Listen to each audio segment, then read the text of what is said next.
The radio crackled to life as another distress call came through. Static filled the small cabin, bouncing off wooden walls that had witnessed decades of isolation. My third winter as a park ranger in the Denali wilderness was proving to be the harshest yet. "Coda here," I responded, using my ranger handle. My birth name was Joseph Running Waters, but most people knew me by Coda, an old Lakota name meaning friend that my grandfather had given me. The irony wasn't lost on me. Out here, friends were scarce. "We've got hikers missing near Blackwater Lake," the dispatcher's voice fought through the interference. "Last contact was yesterday afternoon. They missed 2 check-ins." I grabbed my topographical map, locating the area. Blackwater Lake sat in one of the most remote sections of the park, a 3-hour snowmobile ride from my cabin. The area was notorious for its unpredictable weather and the dense forest that surrounded it like nature's prison walls. "Temperatures dropping fast," I noted, glancing at the old thermometer mounted outside my window. "I'll head out at first light." That night, as wind howled through the trees surrounding my cabin, I remembered why I'd taken this job 5 years ago. After 2 tours in Afghanistan and the subsequent collapse of my marriage, I craved isolation. The wilderness offered simplicity and distance from a world that had left me hollow. My grandfather, full-blooded Tlingit and a former ranger himself, had encouraged me to reconnect with the land. "The forest will heal you," he'd said before passing. His weathered face had been serious when he added, "But respect what walks there. Not all paths should be followed." I'd dismissed his warnings as the superstitions of an old man.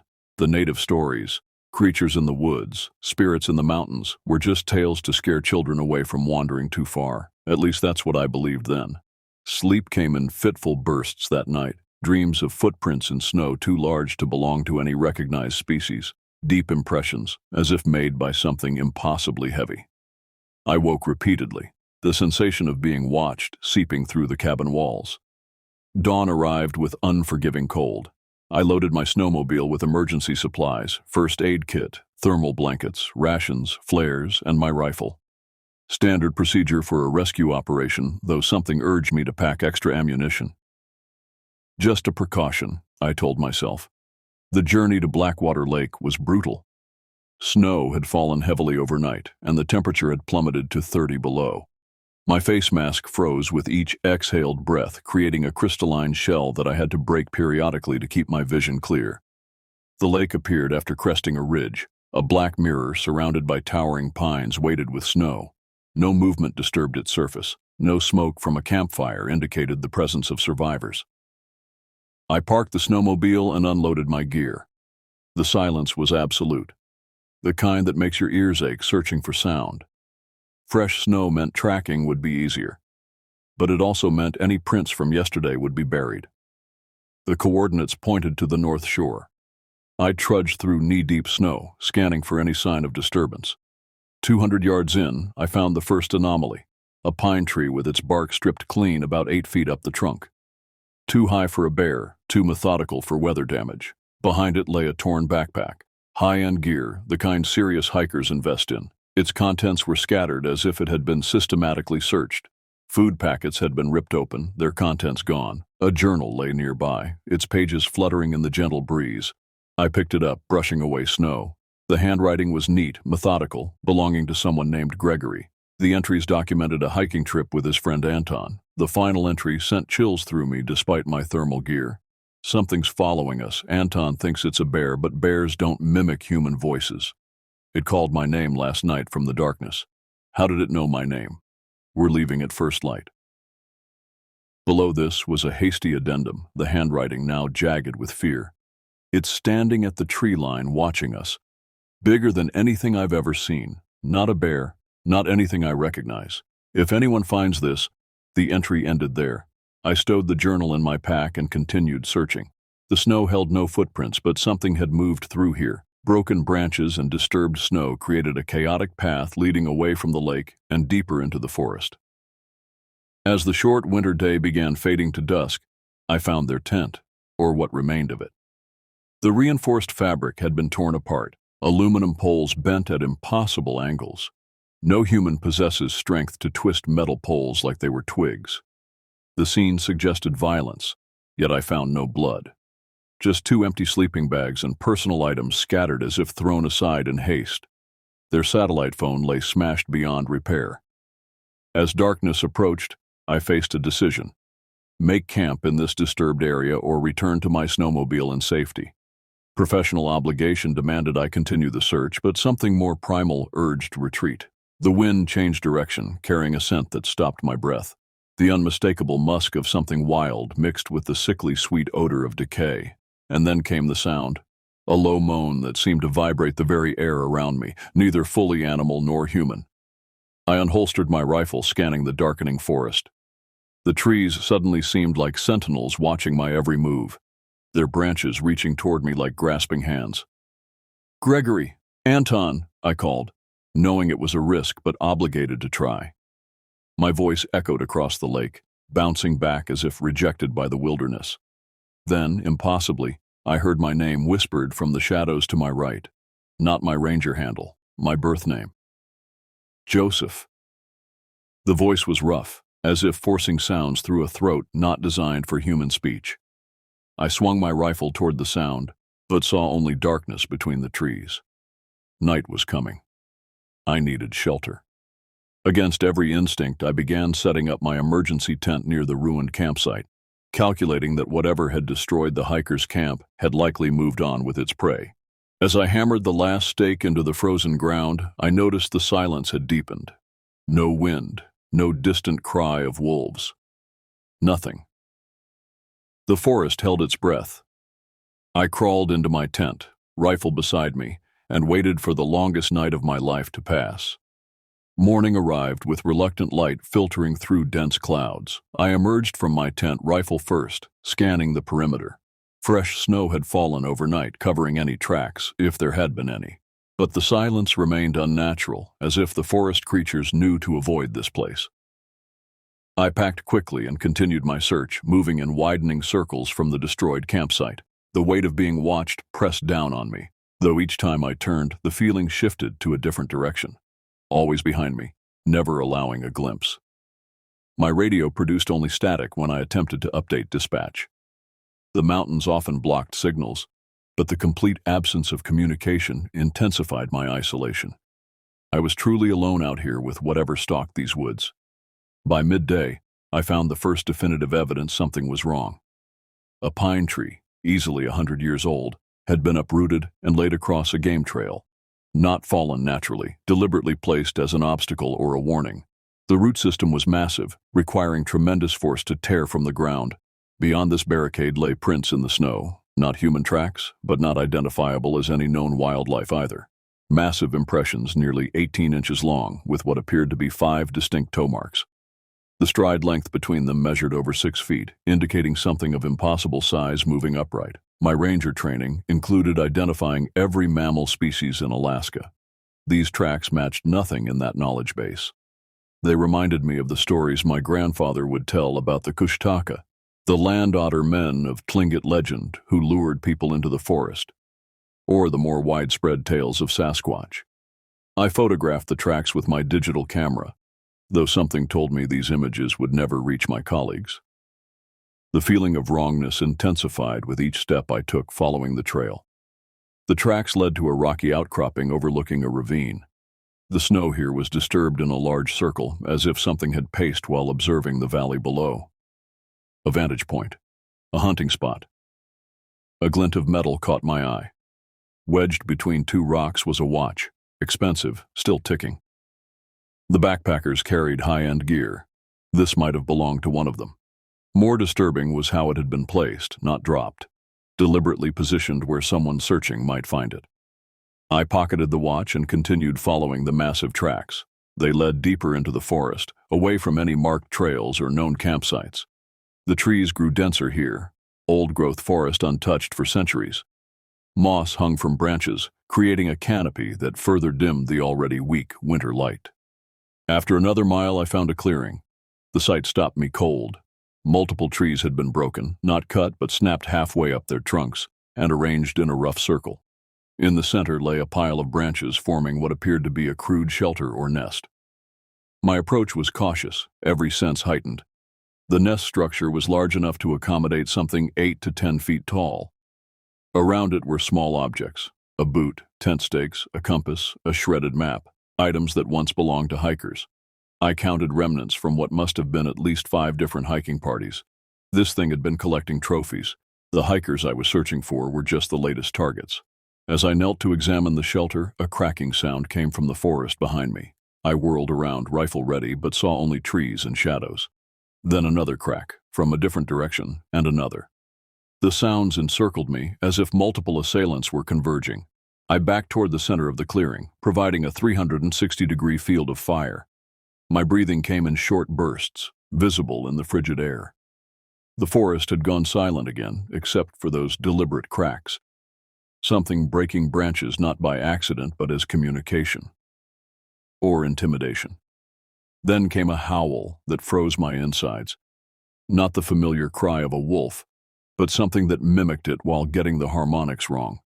The sound modulated in a way that suggested intelligence behind it. I fired a warning shot into the air. The forest fell silent for 3 heartbeats, then erupted with howls from multiple directions. They were answering my challenge, or calling reinforcements. Survival instinct took over. I ran, not toward my snowmobile, they stood between me and it, but toward the lake. Water offered visibility, prevented ambush from behind. If I could cross the frozen surface, I might circle back to my vehicle.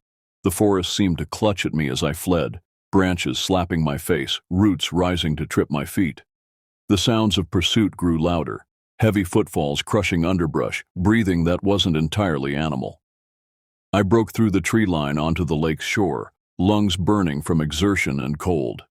The lake stretched before me, its surface frozen solid. I stepped onto the ice and moved toward the center, constantly looking back. That's when I saw it, emerging from the trees where I had just exited. Even at 200 yards, its size was undeniable, standing fully upright at what must have been 9 feet tall, covered in dark matted fur, with disproportionately long arms hanging past its knees.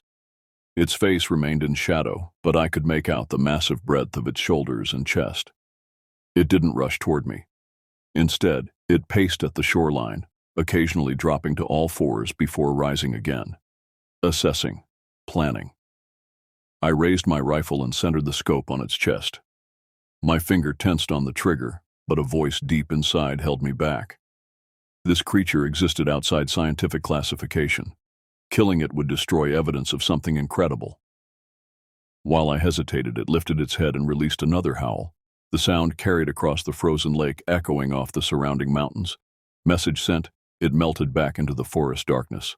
I remained rooted on the ice, rifle still raised, for nearly 10 minutes. Nothing further emerged from the tree line. The encounter felt like both warning and promise. It was letting me leave. For now. The sun was setting as I cautiously circled the lake to reach my snowmobile. The machine appeared untouched, though I noted fresh tracks around it, the same massive prints, suggesting the creature had investigated my vehicle before moving on. I should have left immediately. Protocol demanded I return to base, report findings, and organize a larger search party. But the missing hikers were still out there, if they lived, and now I knew there was something else hunting them. I made camp a quarter-mile from my snowmobile, selecting a defensible position with clear sightlines. Sleep would not come easy, but I needed rest before continuing the search at dawn. As darkness settled fully over the forest, the sounds began again, wood knocking against wood, rocks clacking together, and occasional howls more distant than before. Communication between multiple creatures creating a perimeter around me. I sat with my back against a boulder, rifle across my knees, watching the darkness and remembering my grandfather's words. They've walked these forests since before our people came. They don't want to be found, but sometimes they find you first. Dawn revealed a landscape transformed. During the night, the temperature had plunged further, coating the forest in crystalline frost that amplified the weak morning light. Beautiful, if not for the knowledge of what waited in those glittering trees. I broke camp quickly, leaving minimal trace of my presence. The wood-knocking sounds had stopped around midnight, but that offered little comfort. The feeling of being observed had only intensified. My plan was to circle back to the destroyed nest site and track outward. If the hikers had been taken there initially, I might find signs of where they were moved. The rational part of my mind knew the chances of finding them alive, diminished with each passing hour in these temperatures. The less rational part wondered if death might be preferable to capture by these creatures. The snowmobile roared to life, shattering the morning silence. I navigated through the trees toward the clearing, keeping my speed moderate to avoid accidents. The machine felt comforting, a connection to civilization, to human technology. I parked half a mile from the clearing and continued on foot, moving with the quiet caution my military training had instilled. The forest remained unnaturally silent. No birds, no small mammals. Even the usual creaking of trees in the wind seemed muted. The nest site appeared unchanged from yesterday, but closer inspection revealed subtle differences. The arrangement of objects had shifted slightly. Something had returned overnight and rearranged its collection. I searched for the watch I'd found yesterday. It was now prominently displayed atop a pile of torn fabric. A message. It knew I had touched its things. It wanted me to know. I circled the site, searching for tracks leaving the area. The snow revealed multiple paths, large prints that could belong to our mysterious predator, but also dragging marks that suggested something heavy being pulled away. I chose the freshest trail and followed, moving parallel to the tracks rather than directly in them. The path led upward toward higher elevation and rockier terrain. Tactical disadvantage for me, the snowmobile would be useless on such ground, and the rocks would provide countless hiding spots for ambush. After an hour of careful progress, the forest began to thin. The tracks led toward a cliff face interrupted by dark recesses, caves or rock shelters, perfect denning sites, protected from weather and easily defensible. I paused to consider my options. Entering potential den sites violated every survival instinct. But those missing hikers might be inside, possibly alive. My duty was clear, however suicidal it felt. I approached the nearest cave entrance, rifle ready. The opening was roughly circular, about 7 feet in diameter, large enough for something substantial to pass through comfortably. Tracks confirmed this was the correct location. Multiple sets of the large footprints converged here.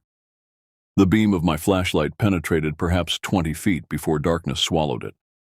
The cave entrance sloped downward into the earth. A damp, musky odor wafted outward. The same scent I'd detected near the destroyed campsite, only stronger. Underneath it lay another smell, the unmistakable metallic tang of blood. "Gregory? Anton?" I called, my voice echoing into the darkness. No human response came, but something stirred deep within, a shuffling movement followed by a low grunt. I took a tentative step inside, then another. The temperature rose noticeably as I descended. These caves likely connected to geothermal features that kept them warmer than the surface, ideal shelter during Alaska's brutal winters. 20 feet in, the passageway widened into a chamber roughly 30 feet across. My light revealed walls covered with crude markings, lines, circles, handprints made in what appeared to be dark pigment. Not random markings, but deliberate patterns repeating around the space. The floor was covered with branches, grass, and, more disturbing, scraps of modern fabrics. Sleeping bags, tent material, clothing. Evidence of dozens of victims over what must have been many years. A sound from deeper in the cave system froze me in place. A whimper, distinctly human. "Hello?" I called, keeping my voice low. "Rangers, I'm here to help." Another whimper, followed by what sounded like a hand slapping against stone. I advanced cautiously toward a narrow passage leading from the main chamber. The hair on my neck stood on end. Every instinct screamed against going deeper, becoming more trapped. The passage opened into a smaller room. My light caught movement, a human form pressed against the far wall. Male, bearded, clothes torn, eyes wide with terror. "Anton?" I ventured. The man nodded frantically, then pointed behind me. I spun just as something massive filled the passage I'd entered through. It moved with a fluid grace that defied its size. In the confined space, it hunched forward, but still stood well over 7 feet tall. My light illuminated matted fur, dark and oily against powerful muscle. Its face remained in shadow, but I glimpsed eyes reflecting the light.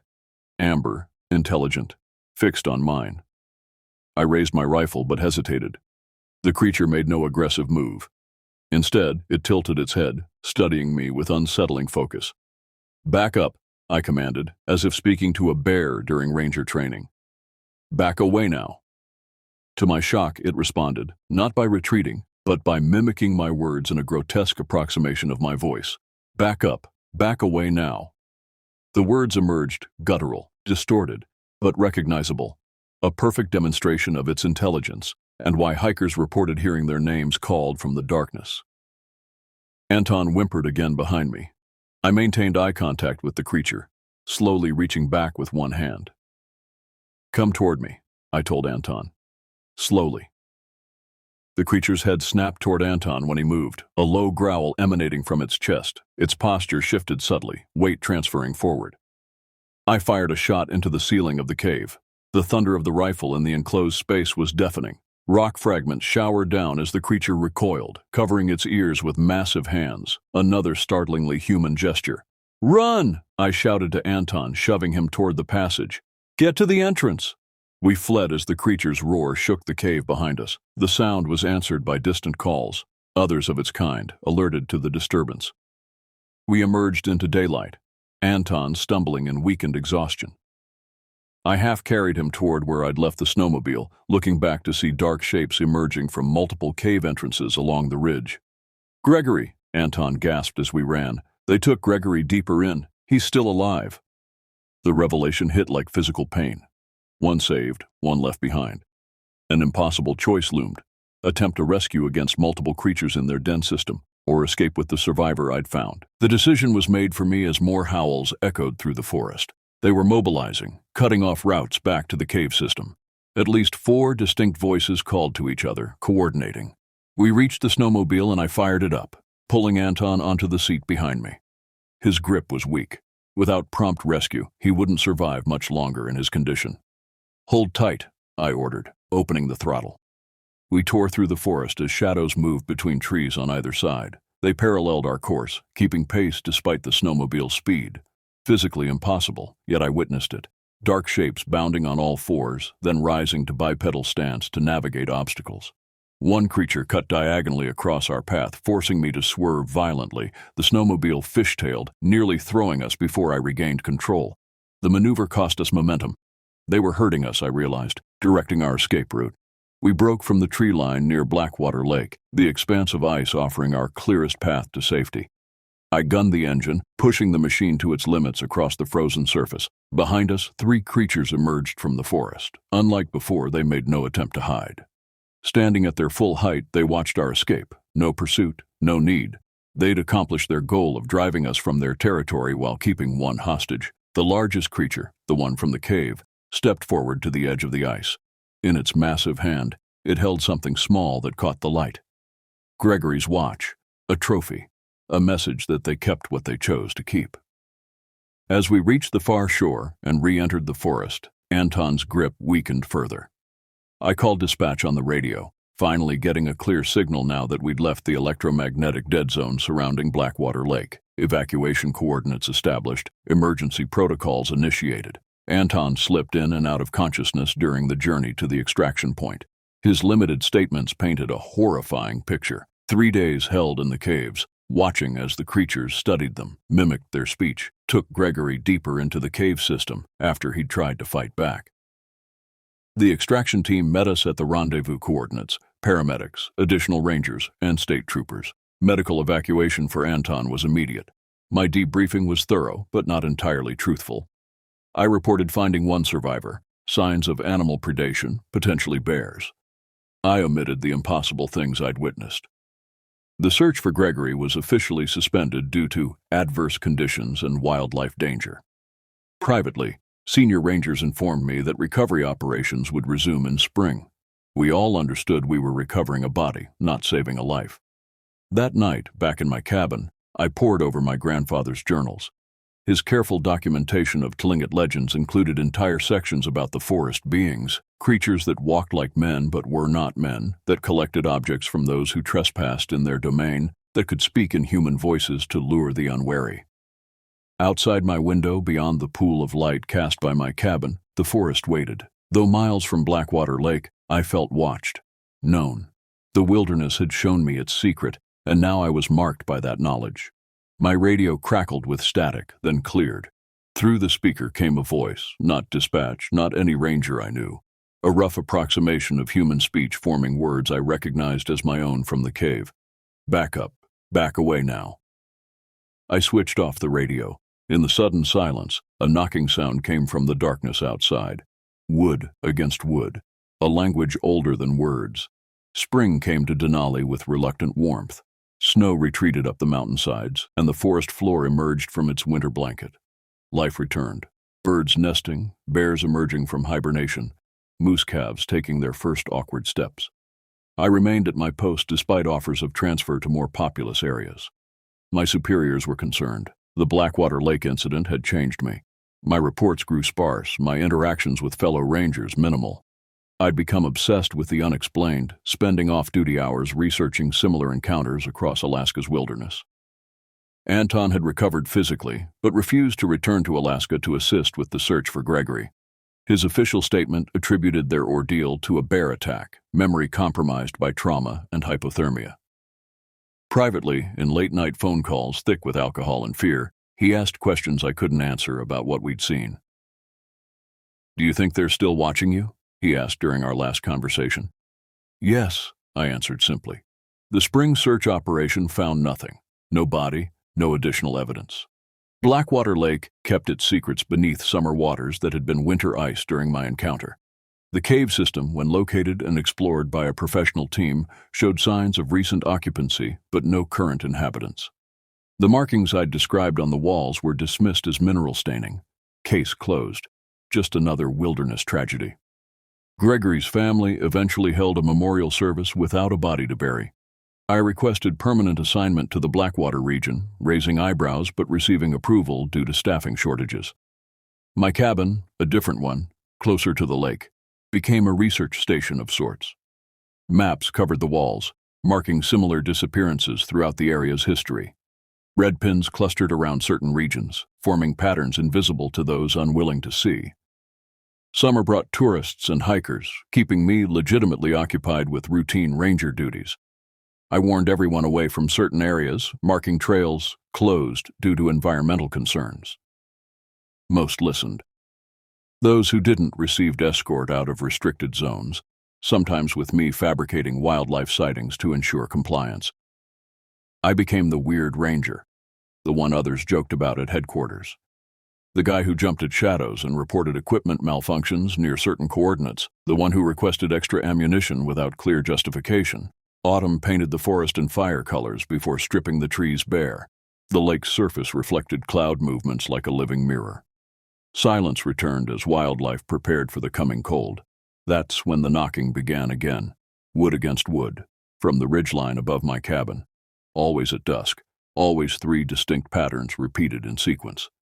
Communication, calling. Not threatening, but persistent. I never answered, never acknowledged. But I listened every evening, documenting the changes in location and frequency. They were establishing boundaries, I realized. This clearing, this cabin, this human, tolerated. The rest of the territories near the lake, claimed.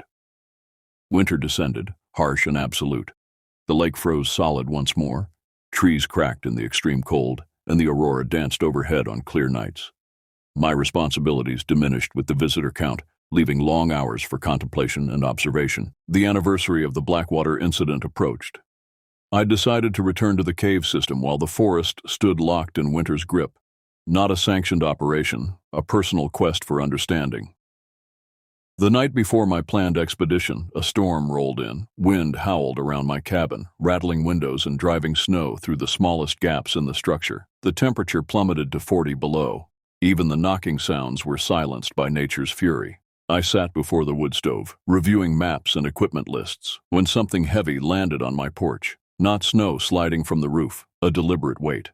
Footsteps followed, crossing wooden planks designed to creak as warning against bears.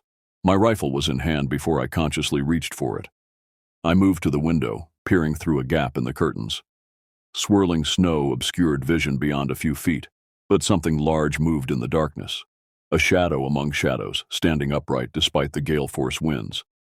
A knock came at my door. Not wood against wood this time, but knuckles against frame. Three distinct patterns, the same as I'd heard from the forest. I stood frozen, rifle trained on the door, mind racing through scenarios. They'd never approached structures before, never directly engaged beyond that first encounter in the cave. This represented an escalation I wasn't prepared for. The knock repeated, more forcefully. The door shuddered in its frame. "What do you want?" I called, voice steady despite the thunder of my pulse. Silence followed, then a response in that unsettling approximation of human speech. "Joseph." My name in its mouth felt like violation. This wasn't random. It had tracked me specifically, remembered me, sought me out. Another sound followed, a metallic tapping against the door, something small and hard being used as a tool. Against all reason, I approached the door. Through the window, I could make out a massive shape on my porch, hunched to fit under the roof. It held something that glinted dully in the faint light spilling from my windows. The rational course was to radio for emergency evacuation, to barricade myself until help arrived, to treat this as the threat it clearly was. Instead, I unlatched the door and opened it a crack, rifle still ready. Cold air rushed in, carrying the now familiar musky odor. Snow swirled around the massive figure looming just beyond my threshold. Its face remained in shadow, but I could see steam rising from its breath in the frigid air. Its arm extended slowly, hand opening to reveal its offering, Gregory's watch, not a trophy this time, a return, an exchange. The creature stepped back, maintaining what I suddenly understood was a respectful distance. It had not come to threaten, but to communicate. "Gregory," I said, the question obvious. It made a low sound, not quite a word, but an acknowledgement. Then it extended its massive arm, pointing beyond my cabin toward the lake, toward the caves beyond. Understanding crystallized. The coming storm had driven it from its winter shelter. It needed somewhere safe until the blizzard passed. It offered information about Gregory in exchange for temporary sanctuary. Every scientific and survival instinct rejected the notion. Yet something deeper, perhaps the same instinct my grandfather had cultivated through Tlingit tradition, recognized the moment's significance. I stepped back from the door, opening it wider. "Enter," I said simply. The creature ducked to pass through the doorframe, its massive form seeming to fill my cabin entirely. Up close, I could see details previously obscured, the intricate patterns in its fur, the unsettlingly human-like hands with opposable thumbs, the eyes that reflected intelligence and wariness in equal measure. It settled awkwardly on the floor, too large for any of my furniture, watching me with unwavering attention. I maintained distance, rifle still in hand but no longer aimed directly. Hours passed in this strange standoff. The storm raged outside while we studied each other in silence. Occasionally, it would make sounds, not attempts at speech, but complicated vocalizations clearly conveying meaning in some language beyond my comprehension. Near dawn, the storm began to subside. The creature stirred, rising to its full height, head brushing my ceiling. It moved to the door with surprising grace for its bulk. Before leaving, it placed something else on my table, a torn piece of fabric that I recognized from Gregory's jacket. It bore marks, not random tears, but deliberate patterns similar to those I'd seen in the cave. A map, I realized. A location. The creature departed without further interaction, vanishing into the snow-laden forest before full light revealed the day. I stood in the doorway watching its tracks, evidence that would soon be covered by fresh snowfall, as if the night's events existed only in imagination. But I held Gregory's watch and the marked fabric. Tangible proof of contact, of communication, of some understanding reached across an impossible divide. The map led to a different cave system, one not documented in official park records. I found Gregory there 3 days later, not alive, not truly dead, but transformed in ways that defied explanation. His eyes held recognition when they saw me, but the sounds from his throat were not human language. The official report listed him as recovered deceased, cause of death exposure, and animal predation. His family received closure of a sort. I received nightmares and questions without answers. I remain at Blackwater Lake serving as both ranger and gatekeeper. I guide hikers away from certain areas, enforce boundaries established through unspoken agreement. Sometimes at dusk, I answer the knocking from the forest with patterns of my own. Three distinct sequences that acknowledge territories and truces. The forest keeps its secrets. I keep mine. And on winter nights when the aurora dances overhead, shadows move between the trees. Neither fully animal nor human, but ancient beyond reckoning. Watching, waiting, remembering. In those moments I understand what my grandfather meant. The land doesn't belong to us. We belong to it, and to the things that walked here first. The wilderness preserves balance through fear. I am its instrument now, as much as the creatures that claimed Gregory. My warning to you is simple. Respect boundaries, stay on marked trails, and if you hear your name called from darkness, never ever answer. The air was crisp that morning, but I wasn't thinking much about it. I had bigger things to worry about than the weather. My rig had been giving me trouble for weeks.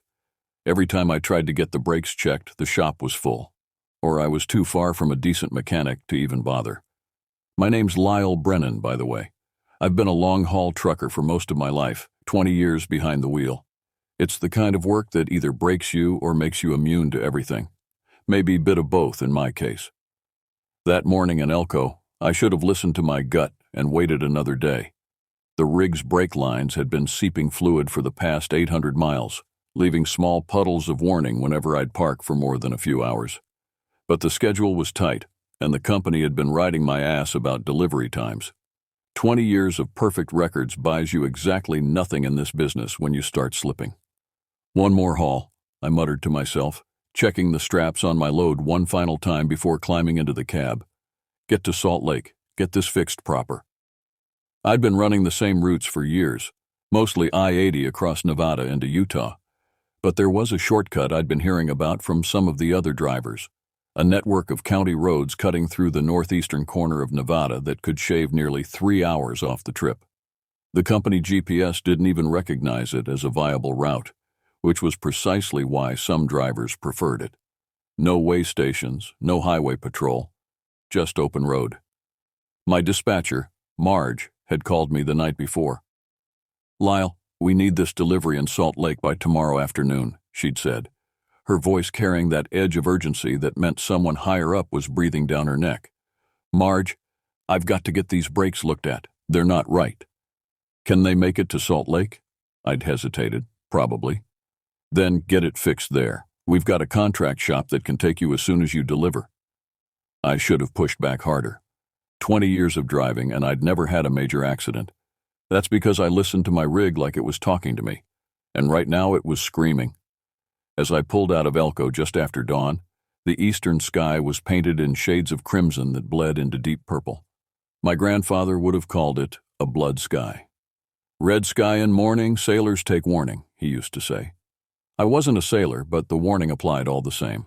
I was on a run through northeastern Nevada, a stretch of back roads that felt more like no man's land than part of the United States. This route was more desolate than I preferred, but it shaved hours off my usual haul time to Salt Lake. Besides, I liked the solitude. No four-wheelers tailgating me or cops lying in wait to catch me a mile or two over the limit. Just me and my rig, keeping steady along roads few others dared to take. The landscape out here was all sage and dust, broken occasionally by rocky outcroppings that thrust up from the earth like the spines of buried giants. Cell service was spotty at best, non-existent at worst. I kept the CB radio on, though it had been hours since I'd heard another trucker's voice crackle through. Around mid-morning, I passed the remains of what might have once been a mining town. Nothing left now but a few crumbling wood structures barely standing against the endless assault of desert winds. Places like this had stories, dark ones usually. Men coming to seek their fortune, finding only hardship and death. The desert was good at keeping secrets. The brake pedal felt spongier with every mile.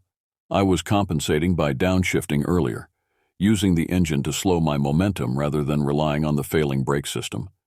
It wasn't ideal, but it would get me through. By 11:30, my eyelids were getting heavy.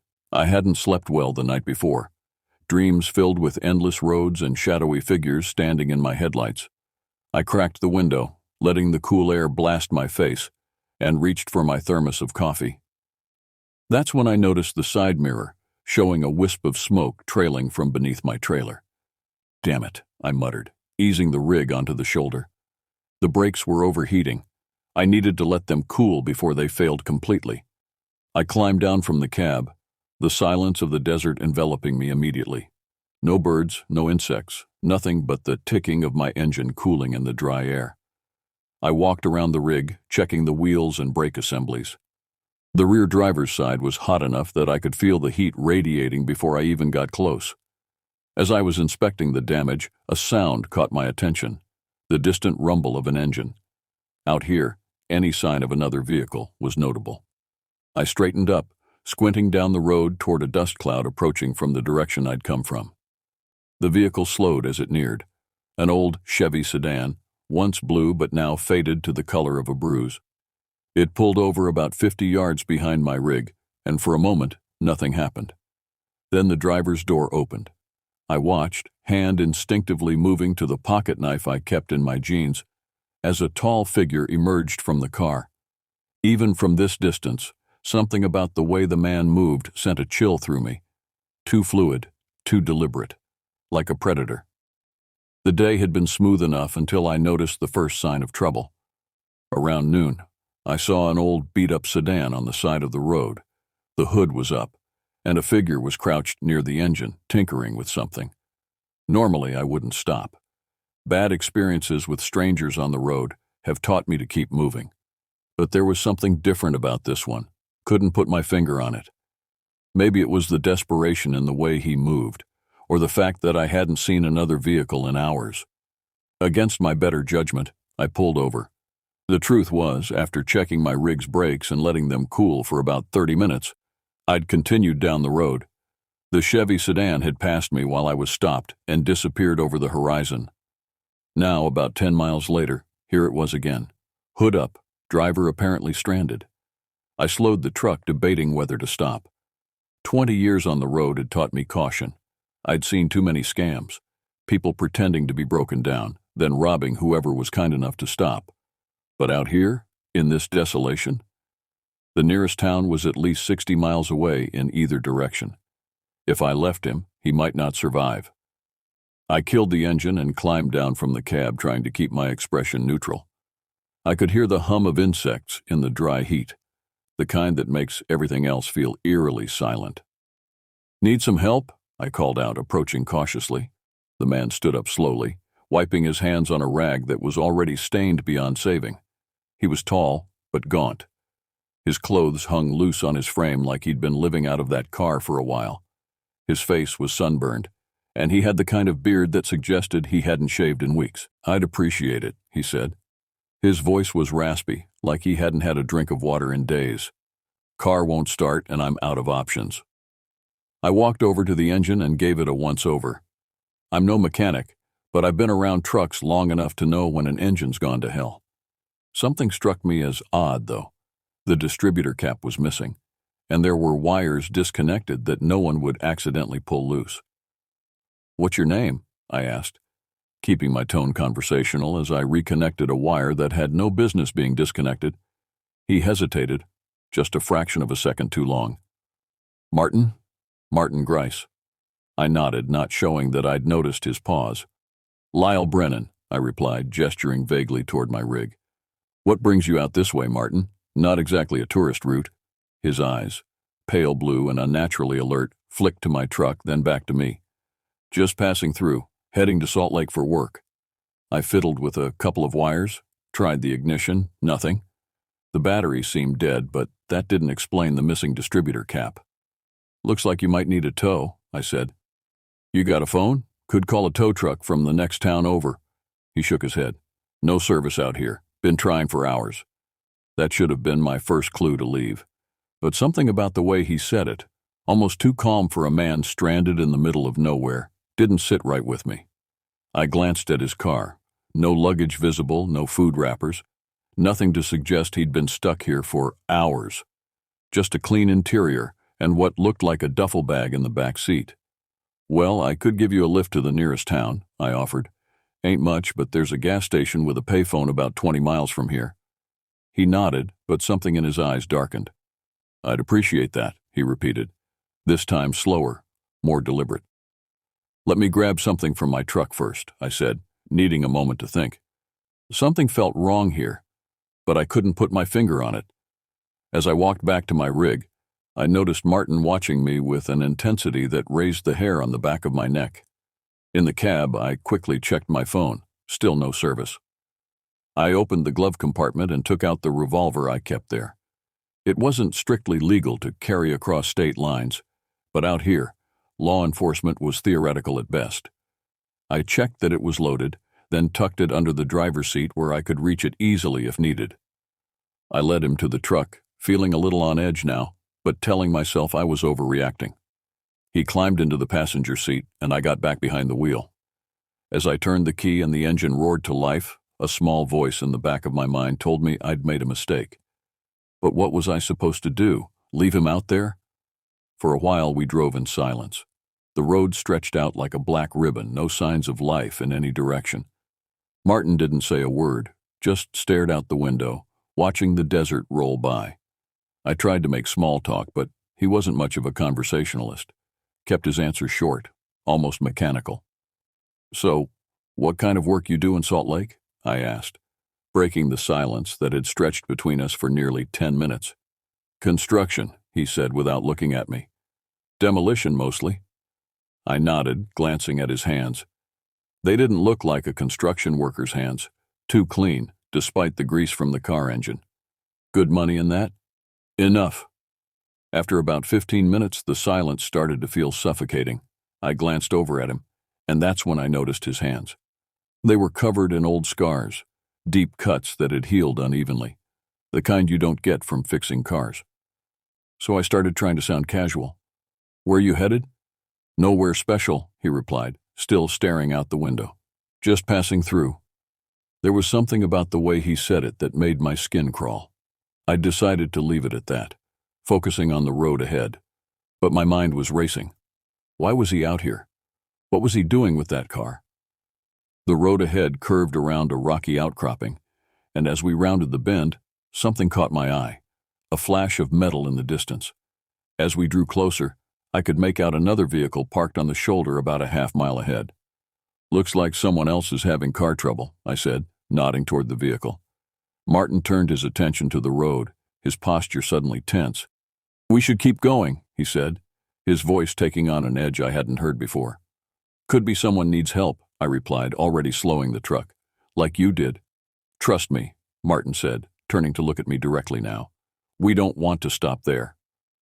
I met his gaze, and what I saw sent ice through my veins. His eyes were cold, calculating, the eyes of a predator sizing up prey. Suddenly he turned toward me, his face calm, but his eyes wrong. There was no emotion there, just a cold emptiness that sent a jolt of fear down my spine. You ever think about what happens to people who disappear out here? He asked. The question hit me like a ton of bricks. I hadn't expected it, and I didn't know how to respond. I kept my eyes on the road, gripping the wheel a little tighter. What do you mean? I asked, trying to keep my voice steady. You know, he continued, his tone casual, almost like he was talking about the weather. People go missing all the time on these back roads. No one ever finds them, not alive anyway. I swallowed hard, my heart pounding in my chest. The desert outside suddenly felt more hostile, the endless expanse of nothingness a little more menacing. Why are you telling me this? I asked, unable to hide the unease in my voice. He didn't answer. Instead, he reached into his jacket and pulled out something small, something metallic that glinted in the sunlight. A knife. A big, ugly hunting knife with a blade that looked like it had seen more than just deer. Panic surged through me, but I kept my hands on the wheel, trying to stay calm. My mind raced, searching for a way out. I wasn't armed. The gun was under my seat. Impossibly far away now, and the nearest town was still miles away.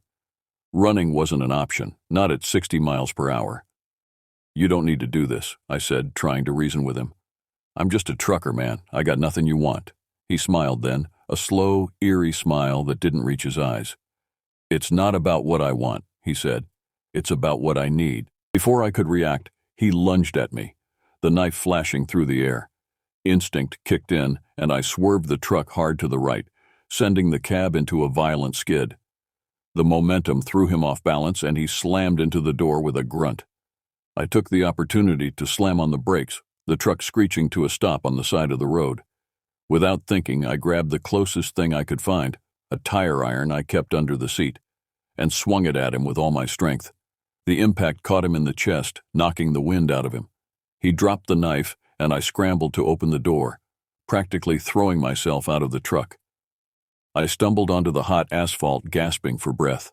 My heart was pounding in my ears, adrenaline coursing through my veins. I could hear him coughing inside the cab, struggling to get up. I wasn't sticking around to find out if he succeeded. In my panic, I'd forgotten about the gun under the seat. All I could think about was putting distance between myself and the man with the knife. The terrain around us was mostly flat, with nowhere to hide except for a small rise about a quarter-mile away, where I could see what looked like an old trailer. Without looking back, I sprinted toward the nearest rise in the land, where I'd seen an old rusted pickup parked near a rundown trailer. The sun beat down mercilessly as I ran, each breath burning in my lungs. I could hear movement behind me, Martin recovering, possibly pursuing. The trailer grew closer, details becoming clearer. It was an old Airstream, its silver surface dulled by years of desert dust and sun. The pickup next to it was from the 70s at least, faded red paint peeling from its hood. "Help!" I shouted, my voice cracking with desperation. "Anybody there?" As luck would have it, the place wasn't abandoned. An older guy came out, his face a mixture of surprise and confusion as I barreled toward him. He was rail-thin, with a deeply lined face and eyes squinting against the harsh sun. A cigarette dangled from his lips, and he wore faded jeans and a flannel shirt despite the heat. "Help!" I shouted again, barely able to catch my breath. "There's a guy back there. He tried to kill me." The old man blinked, but didn't hesitate. He reached into the cab of his truck and pulled out a shotgun. "Stay behind me," he said, his voice calm but firm. I glanced back toward my truck, now a good distance away. I could see Martin climbing out of the cab, something in his hand catching the sunlight, the knife. "He's armed," I warned, ducking behind the old man's pickup. The old man, who later told me his name was Earl, chambered a round in the shotgun, the sound cutting through the desert air like a thunderclap. "You there," he called out, his voice carrying across the distance. "Stop right where you are." Martin froze, then slowly raised his hands, the knife still clutched in one of them. For a moment, nobody moved. Then Martin's gaze shifted from Earl to me, and I saw a promise in those cold eyes, a promise that this wasn't over. "Drop the knife," Earl commanded, taking aim with the shotgun. Martin hesitated, then let the knife fall to the ground. But something about his posture, tense, ready to spring, told me he wasn't giving up. "What's your plan here?" Earl asked me quietly, keeping his eyes on Martin. "Got a phone we can use to call the sheriff?" I shook my head. "No service, and my truck keys are still in the ignition." Earl nodded slowly. "Well, we can't just stand here in a Mexican standoff all day. I've got a satellite phone inside. You make the call. I'll keep our friend here company." I hesitated, not wanting to leave Earl alone with Martin, but we needed help. "Be careful," I warned. "He's not right." Earl chuckled grimly. "Son, I was guarding prisoners in Vietnam before you were born. I can handle one skinny psycho for 5 minutes." I backed toward the trailer, keeping my eyes on Martin until I reached the door.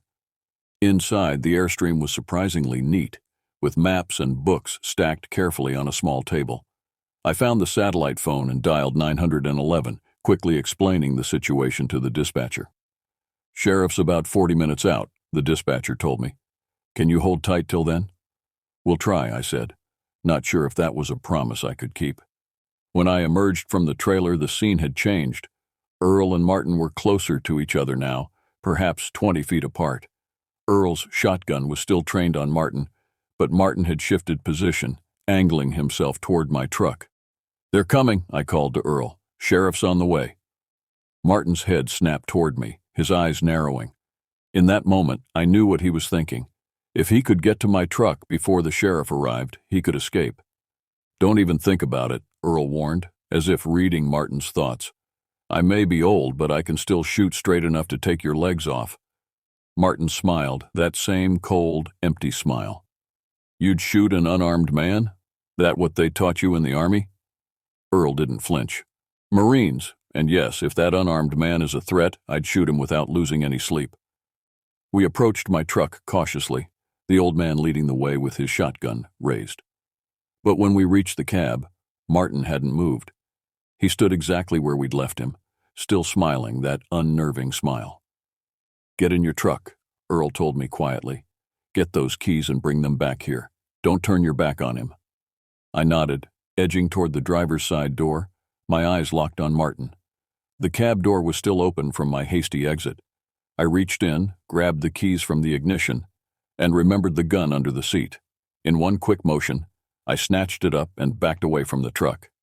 Got a revolver, I told Earl, feeling slightly more secure with the weight of the gun in my hand. Earl nodded approvingly. Good, now we wait. The minutes stretched endlessly. The sun beat down and sweat trickled down my back. Martin remained standing, barely moving except to occasionally shift his weight from one foot to the other. His eyes never left us, calculating, patient. When the sheriff's vehicles finally appeared on the horizon, the relief was so intense I nearly collapsed. 2 patrol cars approached, dust clouds billowing behind them. As the deputies emerged from their vehicles, guns drawn, Martin finally spoke again. This isn't over, he said softly, his voice carrying on the still desert air. I'll find you, Lyle Brennan. A chill ran through me at the sound of my name on his lips. I hadn't told him my last name. The deputies ordered Martin to lie face down on the ground, which he did with an eerie compliance that was somehow more disturbing than resistance would have been. As they cuffed him, one of the deputies recognized him right away. Holy shit, the deputy muttered. That's Raymond Mercer, been on our most wanted list for months. Raymond Mercer, not Martin Grice. A drifter wanted for a string of disappearances across the state. He'd been luring truckers and stranded motorists to their deaths for years, always slipping through the cracks somehow. I watched as they loaded him into the back of the squad car, the sun beating down on us as if nothing unusual had happened. Raymond, or whatever his real name was, kept his eyes on me the entire time, that small smile never leaving his face. The deputies nodded at me as they drove off, leaving the quiet desert behind. I wiped the sweat off my forehead and climbed back into my truck. The tire iron lay on the floor, smeared with blood. I didn't dwell on it. I had a job to do. You're gonna want to come down to the station, Sheriff Hollister told me, his weathered face grave as he leaned against his patrol car. There's some things you need to see. Earl had insisted I stay at his trailer until the sheriff arrived. After the deputies had taken Raymond away, Earl had made us coffee strong enough to dissolve spoons and listen to my story without interruption. You're lucky to be alive, he'd said simply when I finished. I've heard stories about drivers disappearing on these roads. Never thought much of it until now. The sheriff's station in Wells, Nevada was a small, squat building that looked like it had been built in the 50s and hadn't seen much renovation since. Inside, the air conditioning struggled against the desert heat, and the fluorescent lights buzzed overhead like trapped insects. Sheriff Hollister led me to a small conference room where crime scene photos were spread across a table. I hesitated at the doorway, suddenly unsure if I wanted to see whatever was on that table. Mr. Brennan, Hollister said gently, I know this is difficult, but we need your help. Raymond Mercer has been operating in this area for at least 3 years, maybe longer. We've found 7 bodies so far, all truck drivers or motorists who disappeared along these back roads. We think there are more. I swallowed hard and entered the room. The photos showed remote locations, shallow graves in the desert, ravines where bodies had been discarded, a mine shaft where remains had been discovered, each site marked with small yellow evidence markers. Jesus, I muttered, looking away from a particularly graphic image. Mercer's never talked, Hollister continued, his voice clinical now, detached. Never confirmed any killings, never led us to any bodies. But we know it's him. And now, thanks to you, we've got him with a weapon attempting murder. That's enough to put him away for good. I nodded, still trying to process everything. He knew my name, I said finally. My full name. I never told him my last name. Hollister exchanged a glance with his deputy. He does his research. We found notebooks in his car with details about his victims, routes they drove, schedules, personal information. He plans meticulously. A cold weight settled in my stomach, so I wasn't random.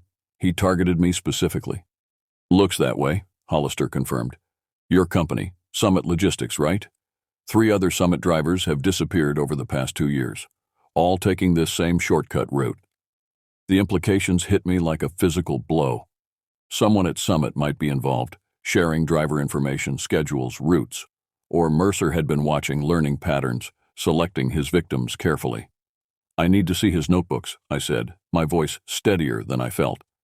Hollister hesitated, then nodded to his deputy, who left the room and returned moments later with an evidence bag containing several worn notebooks. Hollister pulled on latex gloves before removing one and opening it on the table. The pages were filled with neat, precise handwriting, names, dates, vehicle descriptions, company logos, route information. And then I saw my name, circled in red, Lyle Brennan, Summit, Elko to SLC, solo driver, takes back roads. Below that, more disturbing details. 6'1", approx 220 pounds, ex-military, likely armed, caution. He's been watching me, I said, my voice barely above a whisper. For how long? Based on the entries, at least 6 months, Hollister replied. You weren't his first choice from Summit. You were next in line. Next in line.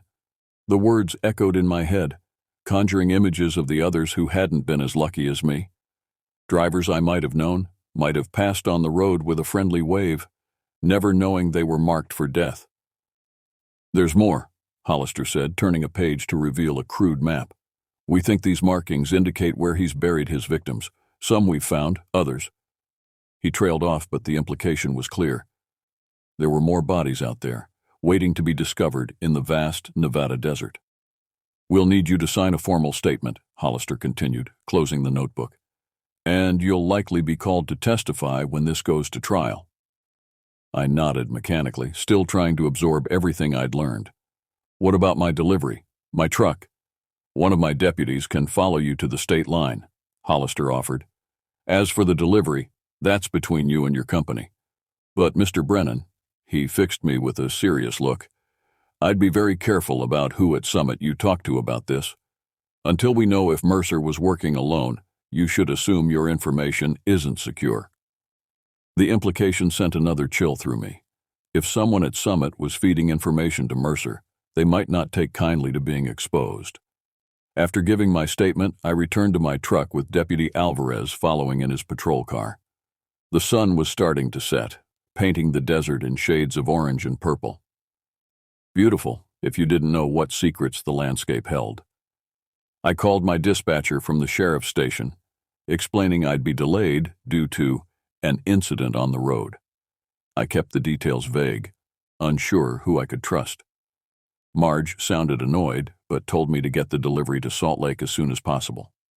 Everything okay over there? Deputy Alvarez asked as I climbed into my cab. Yeah, I lied, starting the engine. Just need to make up some time. As I pulled back onto the road, the deputy following at a respectful distance, I couldn't shake the feeling that something fundamental had changed. The open road had always represented freedom to me, opportunity. Now it felt exposed, vulnerable. I checked my mirrors compulsively, scrutinizing every vehicle that appeared behind me. The deputy's presence was reassuring, but he would only follow me to the state line. After that, I'd be on my own again. Night fell quickly in the desert, the darkness absolute except for my headlights cutting through the gloom and the distant stars overhead. I kept the CB radio on, listening to the chatter between other drivers, wondering if any of them had ever encountered Mercer, if any of them might be his next target. At the Utah state line, Deputy Alvarez flashed his lights in farewell and turned back toward Nevada. I was alone now, the dark road stretching ahead toward Salt Lake City. I reached under the seat, ensuring the revolver was still there, then focused on the road ahead. My mind raced with questions. How had Mercer known my route? Who at Summit might be involved? And most troubling of all, what if Mercer wasn't the only predator out there, hunting drivers on these lonely roads? The radio crackled with static, then a voice broke through. Breaker 19, This is Sidewinder, looking for Nighthawk. You got your ears on? Over. I frowned.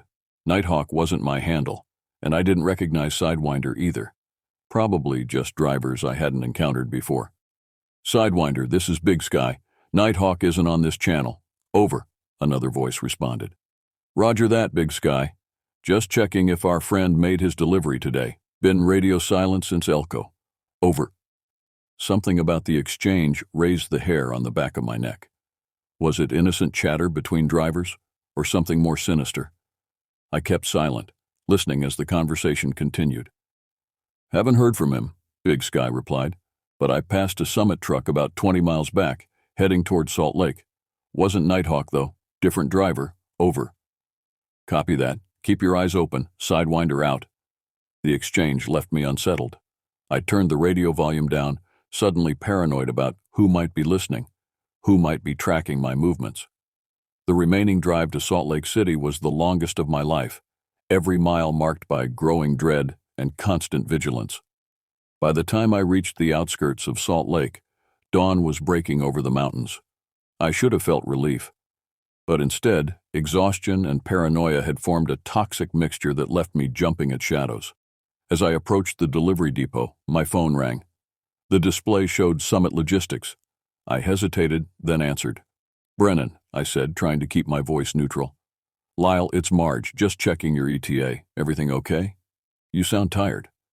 Yeah, just been a long haul, I replied carefully. About 10 minutes out from the depot. Good. Listen, after you drop off, head straight to Peterson's truck repair on Industrial Parkway. I've already called them about your brake issue. They're expecting you. Thanks, Marge, I said, ending the call. As I pulled into the delivery depot, I couldn't shake the feeling that I was being watched. The routine process of checking in, unloading, and signing paperwork felt surreal, like I was going through the motions in a dream. Every face I encountered, the security guard at the gate, the forklift operator, the receiving manager, seemed to hide secrets behind polite smiles. Any one of them could be connected to Mercer, could be reporting my movements back to whoever was pulling the strings. Once the delivery was complete, I sat in my cab for a long moment, staring at the address Marge had given me for the repair shop. Protocol said I should go directly there, get the brakes fixed before heading back to Elko. But something didn't feel right. I made a decision. Instead of heading to Peterson's, I drove to the nearest police station. 6 months later, I was back on I-80, heading west toward Reno with a load of electronics. The trial against Raymond Mercer, his real name as it turned out, was still pending, but the investigation had revealed more than anyone had expected. Mercer wasn't working alone. He had a partner inside Summit Logistics, Travis Weldon, a fleet manager who had access to all driver schedules and routes. Weldon had been feeding information to Mercer for years, targeting drivers who took the back roads, who drove alone, who wouldn't be missed immediately if they disappeared. The FBI had found 12 bodies based on the maps in Mercer's notebooks, all truck drivers, all killed the same way, stabbed repeatedly, then buried in remote locations throughout Nevada, Utah, and Idaho. The earliest victim dated back almost 5 years. I'd quit Summit the day after I spoke to the Salt Lake City police. Couldn't stomach the thought of working for a company where someone had marked me for death. Found a new gig with a smaller outfit based in Reno, hauling less freight but making better money. The nightmares hadn't stopped completely, but they were less frequent now. Sometimes I still woke up in a cold sweat, feeling the weight of Mercer's knife in my dreams, hearing his voice. This isn't over. I'll find you, Lyle Brennan. But Mercer was in a maximum security facility awaiting trial, and Weldon had taken a plea deal, giving up everything he knew in exchange for avoiding the death penalty. The system had worked, more or less. I still carried the revolver under my seat, still checked my mirrors more often than necessary, still avoided back roads when I could help it. The open highway didn't feel the same anymore. The freedom tinged with vulnerability, the solitude with isolation. The sun was setting as I approached the Nevada state line, painting the sky in shades of red and purple. My new rig hummed beneath me, everything in perfect working order. No brake issues, no mechanical problems to worry about. My phone buzzed with a text from my new dispatcher, Aaron. Check in when you cross state line, weather warning ahead. I thumbed a quick response, then set the phone aside. The sky ahead was darkening with storm clouds, unusual for this time of year. I'd have to be careful, take it slow through the mountain passes if the rain got heavy. As I crossed into Nevada, the first fat raindrops began to hit my windshield. I turned the wipers on, adjusting my speed for the worsening conditions. The traffic was light, most sensible drivers already pulled over at rest stops or motels to wait out the storm. About 20 miles in, I noticed headlights in my rearview mirror, closing fast despite the rain. Some idiot in a hurry, probably.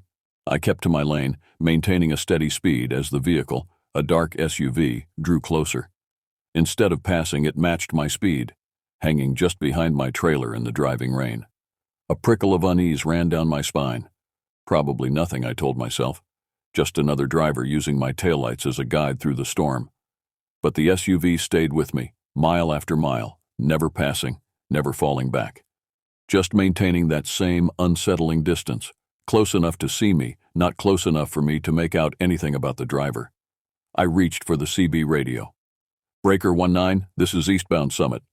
Anybody got eyes on this SUV riding my tail through the storm? Over. Static answered me, then a gruff voice broke through. Summit, this is westbound night train passing mile marker 47. I see you both. Want me to drop back and get his plates? Over. Appreciate it, night train. Something doesn't feel right. Over. I watched in my mirror as a semi appeared heading westbound, its headlights briefly illuminating the SUV behind me as they passed. The CB crackled again. Summit, this is night train. Couldn't get a clear read on the plates, too much rain. But it's a black Ford Explorer, Nevada tags, looks like 2 occupants. They're hanging back like they're watching you. Want me to call it in? Over. My mouth went dry. Affirmative, night train. Call it in. I'm approaching exit 43, going to pull off. Over. Copy that, Summit. Be careful out there. Night train out. I slowed gradually, signaling for the exit. The SUV maintained its distance, still following. As I took the exit ramp, it followed. My heart hammered in my chest as I pulled into a well-lit truck stop, parking where several other semis were already waiting out the storm. The SUV drove past slowly, then circled back, parking at the far end of the lot. I couldn't see the occupants through the rain-streaked windows, but I could feel their eyes on me. I reached under the seat, wrapping my hand around the grip of the revolver, and waited. The rain drummed on the roof of the cab, almost drowning out the sound of my own pulse pounding in my ears. Minutes passed. The SUV remained where it was, engine running, wipers slapping back and forth. I debated making a run for the truck stop building, but the distance felt too exposed, too vulnerable. My phone rang, startling me. Unknown number. I let it go to voicemail, then checked the message. Mr. Brennan, this is Detective Morgan with Nevada Highway Patrol. We received a call about a vehicle following you. Officers are en route to your location. Please remain in your vehicle until they arrive. Relief washed over me, followed immediately by a new wave of tension as the SUV's doors opened. 2 figures emerged, wearing dark rain gear with hoods pulled up, obscuring their faces. They began walking toward my truck. I reached for the door lock, ensuring it was secured, then gripped the revolver tighter, keeping it below the window line. The figures approached slowly, deliberately, splitting up to come at my truck from both sides. The CB crackled to life. Attention all drivers at the Bayou truck stop. This is Nevada Highway Patrol. We have units arriving on scene. If you are the driver of the eastbound Summit truck being followed, flash your lights twice to identify yourself. I reached for the light switch, flashing the headlights twice. Almost immediately, patrol cars with flashing lights pulled into the lot from both entrances, blocking any escape. The 2 figures froze, then turned and ran back toward their SUV. They didn't make it. The officers intercepted them, ordering them to the ground at gunpoint. I watched, hardly daring to breathe, as the officers handcuffed the suspects and led them to separate patrol cars. One of the officers approached my truck, rain dripping from his hat. Mr. Brennan, I'm Officer Reyes. You can come out now. It's safe. I climbed down from the cab, the revolver left behind under the seat. Who are they? I asked, nodding toward the patrol cars. Reyes's expression was grim. relatives of Raymond Mercer, his brother and cousin. We found weapons in their vehicle, along with your photo and route information. They've been tracking you since you left Reno." A cold weight settled in my stomach. How did they know my route? "That's what we're trying to figure out," Reyes admitted. "Mercer's network might be bigger than we thought." "You're going to need to come with us to make a statement." I nodded, looking back at my truck. Another delivery delayed, another statement to make. But I was alive. "We'll have an officer escort you to your destination afterward," Reyes added, seeing my concern. "And the FBI wants to talk to you about protective measures going forward." Protective measures. The word sounded hollow. As long as I was on the road, I would be exposed, vulnerable. But the alternative, giving up the only life I'd known for 20 years, seemed impossible. As I followed Reyes to his patrol car, the rain finally began to let up, revealing bits of blue sky between the clouds. I thought about Earl, the old man who had helped me that day in the desert. He'd been living in that trailer for 40 years, he'd told me. Had seen all kinds of darkness out there in the middle of nowhere. But he stayed. "You adapt," he'd said when I asked him why he didn't move somewhere safer, somewhere less isolated. "You learn to see the danger coming, and you prepare for it.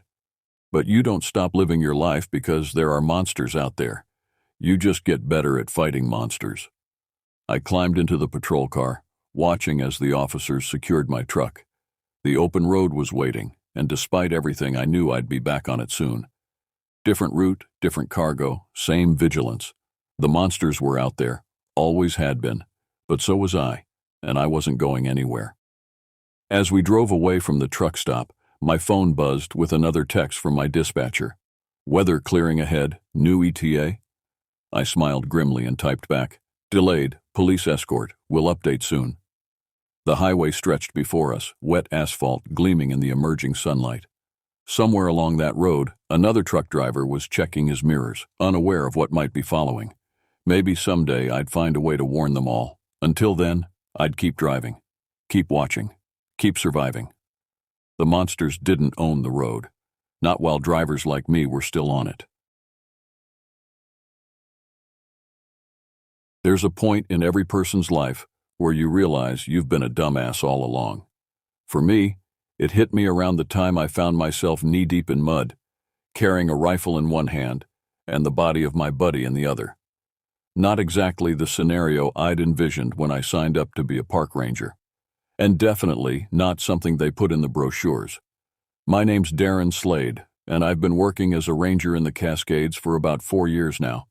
Not your usual I wanted to escape city life type. Nah, I'm just broke. And this job had free housing and a paycheck that didn't suck. Never had any complaints, though. I liked the quiet, and the occasional tourist or hiker was usually more interested in taking selfies with trees than causing trouble. The Cascades might look like paradise in those glossy tourism magazines, but it's a different story when you're the one responsible for 50,000 acres of wilderness. Most days consist of trail maintenance, checking permits, and occasionally rescuing some unprepared hiker who thought a bottle of Dasani and their iPhone was all they needed for an 8-hour trek. I live in a small cabin near the eastern entrance of the park. Nothing fancy, just a bedroom, bathroom, kitchenette, and what I generously call a living room. The walls are thin enough that I can hear every drop of rain hammering against the roof during storms, and the heater makes a sound like a dying car engine when it kicks on in winter. But it's mine, or at least it is for as long as I wear the uniform. My boss, Frank Morrison, runs a tight operation. He's been managing the park for nearly 20 years and knows every trail, creek, and problem spot like the back of his hand. He's fair, but doesn't tolerate laziness or stupidity, which works for me. Most of the other rangers are decent folks. We're not exactly a tight-knit family, but we look out for each other. That's just the way it has to be when you're dealing with wilderness this vast and unforgiving. Before all this happened, I'd dealt with my share of incidents, lost hikers, illegal campers, even a bear attack once that left a tourist with some nasty scars and a story he'll be telling until the day he dies. But nothing prepared me for what happened in September 2011. It started with reports from hikers about trashed campsites in the northwest region of the park. Initially, we thought it was just irresponsible campers not cleaning up after themselves. Maybe some teenagers thinking they were funny. It's amazing how destructive people can be when they think no one's watching. Then the reports got weirder. People mentioned hearing strange noises at night. Not your typical forest sounds like owls or coyotes, but something that one hiker described as halfway between a scream and static. Another couple claimed they'd packed up and left their site at 2 a.m. after feeling like they were being watched for hours. I remember sitting in the morning briefing, sipping coffee that tasted like it had been filtered through an old sock, listening to Frank recount these stories with his usual skepticism. "Probably just a cougar," he said, rubbing his graying beard. "People from the city hear one animal sound they can't identify, and suddenly they're convinced it's Bigfoot." Everyone laughed, including me. "But," Frank continued, his expression turning serious, "we've got 3 more reports of damaged campsites, and one group said their food was gone, cooler and all, so we need to check it out." My supervisor, Ed Hansen, a good guy who likes to talk about his fishing trips way more than I care to hear, looked over at me. "Darren, why don't you take this one? Take the northwest quadrant tomorrow, see what's going on." I nodded, not thinking much of it. After the meeting, Ed pulled me aside. "Take someone with you," he said, his usual jovial expression replaced with something more concerned. "And bring a rifle. Now, I don't always carry a firearm on patrol. Most days, it's unnecessary weight." But there was something in Ed's tone that made me pause. "You think it's that serious?" I asked. Ed sighed, glancing around like he was about to share a secret. Frank didn't want to alarm everyone, but one of the hikers found blood at their campsite. A lot of it. No sign of anyone injured, though. "Could be an animal," I suggested. "Someone shoots a deer illegally, tries to butcher it at camp?" "Maybe," Ed replied, not sounding convinced. "Just be careful out there, okay? Take Pete with you." Pete Jacobs had transferred to our station about a year earlier. The quiet type, didn't talk much about his life before joining the Park Service. He had this way of saying everything with his face, though, which usually meant I had to guess if he was amused or disgusted, sometimes both. But he was reliable, knew how to handle himself in the woods, and didn't waste time with bullshit small talk on long patrols. That night, I went back to my cabin and pulled out the topographic maps of the northwest section. It wasn't particularly remote, about 6 miles from the nearest road, but the terrain was rough, dense forest, steep ridges, and a few narrow ravines that created natural bottlenecks. Bear country for sure, maybe even mountain lion territory. As I traced possible routes with my finger, I couldn't shake a strange feeling of unease. I've spent enough time in the wilderness to trust my instincts, and something about this assignment felt off. I told myself it was nothing, probably just some aggressive black bear or a cougar that had wandered too close to human territory. I'd dealt with those before. I checked my rifle, a Remington 700 that had been my constant companion on backcountry patrols. Cleaned it, loaded it, and set it by the door. Just in case. That night I dreamt of walking through endless trees, following a trail of blood that grew wider with each step. In the dream, I could hear something moving just out of sight, keeping pace with me, watching. I woke at 4 a.m., drenched in sweat despite the cool September air coming through my cracked window. As I made coffee, I watched the sun creep over the mountains, painting the trees gold. It should have been beautiful, calming. Instead, all I could think about was that dream and what might be waiting for me in the northwest quadrant. I didn't know it then, but that sunrise would be the last normal moment I'd experience for a long time. The last moment before everything I thought I knew about these woods, about nature itself, would be turned upside down. Because what was waiting out there wasn't a bear or a cougar or anything I'd been trained to handle. It was something else entirely. I met Pete at the ranger station just after sunrise. The morning air was crisp with the first hint of autumn, and a light fog hung between the trees, giving the forest an ethereal quality that would have been beautiful under different circumstances. Pete nodded at me, his usual greeting. He was dressed in standard ranger gear, olive green uniform, sturdy boots, hat pulled low over his eyes. I noticed the rifle slung over his shoulder and the extra ammunition pouches on his belt. so Ed had briefed him too. "Mornin'," I said, checking my pack one last time. "Ready for a wild goose chase?" Pete's mouth twitched in what might have been a smile. Geese don't trash campsites. We loaded our gear into one of the park's battered jeeps and headed for the trailhead nearest to the reported incidents. The drive was quiet, with Pete staring out the window and me focusing on navigating the rutted service road. The radio buzzed occasionally with routine park communications, a reminder about a trail closure due to erosion, a question about a permit application. Normal stuff. It all felt so normal. The northwest region of Cascade Park isn't on most tourist maps. It's beautiful in that raw, untamed way that can make you feel small and insignificant. Dense stands of Douglas fir and western hemlock create a perpetual twilight beneath their canopy. The undergrowth is thick salal, Oregon grape, and sword ferns fighting for every inch of space. In some places, the moss grows so thick on the ground that it feels like walking on a sponge. We parked at the end of the service road and continued on foot, following a maintenance trail that would eventually lead us to the first reported incident site. About a mile in, Pete broke the silence. "What do you think we'll find?" he asked, his voice low as if he didn't want the forest to hear. I shrugged, adjusting my pack.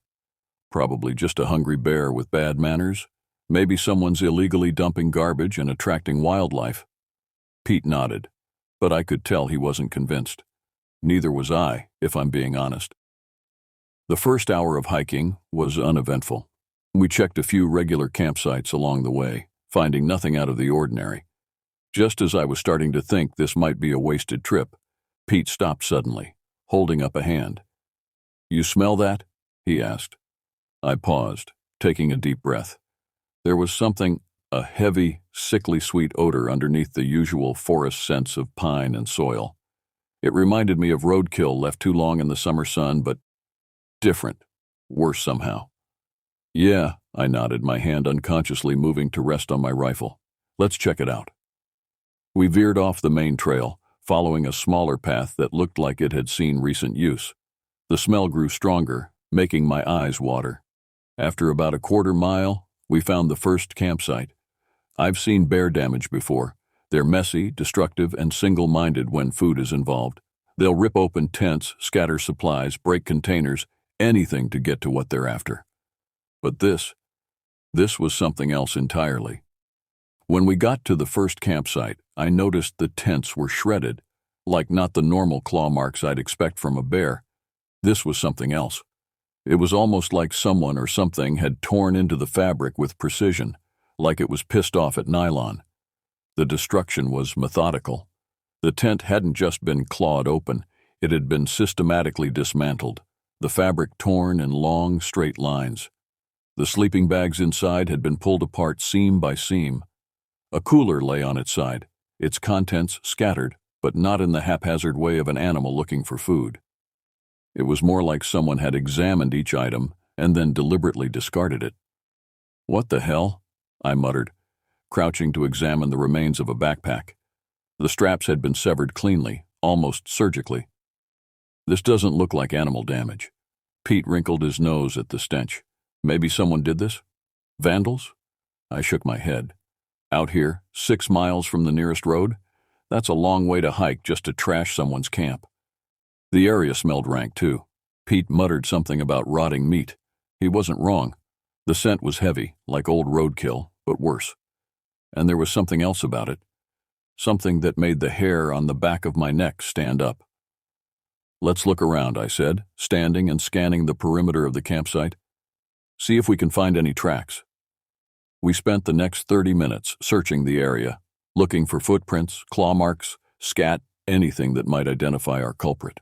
That's when I noticed something odd. There weren't any animal tracks. Normally, you'd see some paw prints, scat, something. This time, nothing.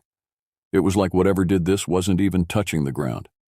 That should have been my first clue to turn back. But I'm an idiot, remember? "We should follow the trail," I said, pointing to what looked like a drag mark leading away from the campsite. "See where it goes?" Pete hesitated, his face unreadable. "You sure that's a good idea?" I wasn't, not really, but I had a job to do. "Probably not, but we need to figure out what's going on here. What if there are hikers in trouble? He nodded reluctantly, and we set off, following the trail deeper into the forest. The path took us away from the established trails, into denser, older growth. The trees here were massive, creating a cathedral-like space beneath their branches. In normal circumstances, it would have been peaceful, even awe-inspiring. Now, with that smell lingering in the air and the silence pressing in around us, it felt oppressive. I noticed something else, too. The forest was quiet. Too quiet. No bird calls, no rustling of small animals in the underbrush, just our footsteps and the occasional creak of ancient trees swaying in the high breeze. After about an hour of hiking, we found the second campsite. It looked worse than the first. Blood on the ground this time, a lot of it. The tents were torn to shreds and personal belongings, backpacks, clothes, even a few shoes, were scattered around like confetti. But no bodies. Pete's face turned pale, and I could tell he was thinking the same thing I was. Where the hell were the campers? "We need to radio this in," Pete said, unslinging his pack and reaching for his radio. I nodded, scanning the trees surrounding us. That feeling of being watched was stronger now, almost palpable. The blood on the ground was dark, tacky, at least a day old, maybe more. There was a lot of it, too much for someone to lose and walk away. Pete tried the radio, but all we got was static. "Signal's too weak," he muttered, frustration evident in his voice. "We're in a dead zone." "Let's move to higher ground," I suggested, pointing to a ridge about a half-mile away. "Might get better reception there." As we gathered our gear to move on, I noticed something glinting near the edge of the campsite. Curious, I walked over and crouched down. It was a camera, one of those expensive digital SLRs that serious photographers use. It was partially hidden under a torn backpack, as if someone had tried to conceal it. The lens was cracked, and there were dark smudges on the body that I didn't want to think too hard about. "Pete," I called, holding up the camera. "Look at this." He came over, eyeing the device warily. "Think it still works?" I pressed the power button, surprised when the screen lit up. The battery indicator showed nearly full. "Let's see what's on it," I said, navigating to the gallery. The most recent photos were landscapes, stunning shots of the mountains at sunset, a close-up of dew on a spider's web, a time-lapse of stars wheeling overhead. Typical photographer stuff. But then the images changed. The last dozen photos were taken in rapid succession, the timestamps just seconds apart. They started normal enough. A shot of the campsite at dusk, the photographer's companion smiling next to a newly built fire. But then they became erratic, blurry, as if taken in panic. The final image made my blood run cold. It showed a figure at the edge of the campsite, partially obscured by trees. Tall, unnaturally thin, with limbs that seemed too long for its body. The image was blurry, the lighting poor, but there was no mistaking the wrongness of the figure's proportions. "What the hell is that?" Pete whispered, leaning in to get a better look. I shook my head, unable to find words. It wasn't a bear. It wasn't a person either, not any person I'd ever seen. Just then, a twig snapped in the forest behind us. We both whirled around, rifles coming up instinctively. Nothing, just trees and shadows. But I couldn't shake the feeling that something had just been there, watching us, and maybe it still was. "We need to get to higher ground," I said again, my voice steadier than I felt. "Now." Pete nodded, his eyes still scanning the tree line. "Yeah, let's move." We set off toward the ridge, moving faster now, the weight of our packs and the rough terrain forgotten in our urgency. The camera was tucked safely in my pocket, its final image burned into my memory. Whatever had happened here, whatever had torn apart these campsites and left blood on the ground, it wasn't a bear or a cougar or any animal I knew. And I had a sinking feeling that we were about to find out exactly what it was. The climb to the ridge was steeper than it looked, the ground slick with decaying leaves and moss. Every few minutes, one of us would stop and scan the forest behind us, that prickling sense of being watched never fading. Twice I thought I saw movement in the trees, just a flash of something pale, there and gone too quickly to identify. "You see that?" I asked Pete after the second time. He nodded grimly. "Something's following us." When we finally reached the top of the ridge, Pete immediately tried the radio again. This time the static gave way to a crackling voice. Ed, back at the station. The signal was weak, though. Classic Park Service radio. They work just fine when you're in the station, but crap out the moment you need them. Repeat, this is base. Darren, Pete, do you copy? Ed's voice came through in broken fragments. Ed, this is Darren. We've got a situation out here, I said, speaking clearly and slowly. 2 campsites destroyed. Signs of violence, possible injuries or fatalities. No bodies found yet. Break up, say again. Sending backup. The transmission faded into static. Ed's voice crackled through, but we couldn't make out much. Something about sending more help, but it was choppy. Pete looked at me and shrugged. That's helpful, he grumbled, his voice low. I laughed, but it came out hollow. Yep, Ed's probably sending us a search party right now. They'll show up when we're both dead. We checked our map, trying to decide on the best course of action. Standard procedure would be to head back to the trailhead and wait for backup. But there could be injured hikers out there, people who needed our help. And that drag trail we'd been following, it had to lead somewhere. What do you think? I asked Pete, knowing what my own instincts were telling me. He stared at the map for a long moment, then out at the vast expanse of forest spreading below us. We should follow the trail, he said finally. At least until we find out what happened to those campers. I nodded, relief mingling with dread in my chest. Relief because it was the right call. Dread because every step deeper into these woods felt like walking into a trap. We made our way back down from the ridge, rejoining the trail we'd been following. The drag marks were clearer now, the ground disturbed in a way that suggested something heavy had been pulled along it. The smell was stronger too, that sick, sweet stench of decay that seemed to cling to the inside of my nostrils. The deeper we went, the worse the smell got. The forest around us had changed too. The trees here were older, massive trunks reaching up toward a canopy so thick it left the forest floor in permanent twilight. Moss draped from branches like funeral shrouds, and the undergrowth had thinned, as if nothing could grow in this perpetual gloom. That's when we heard it.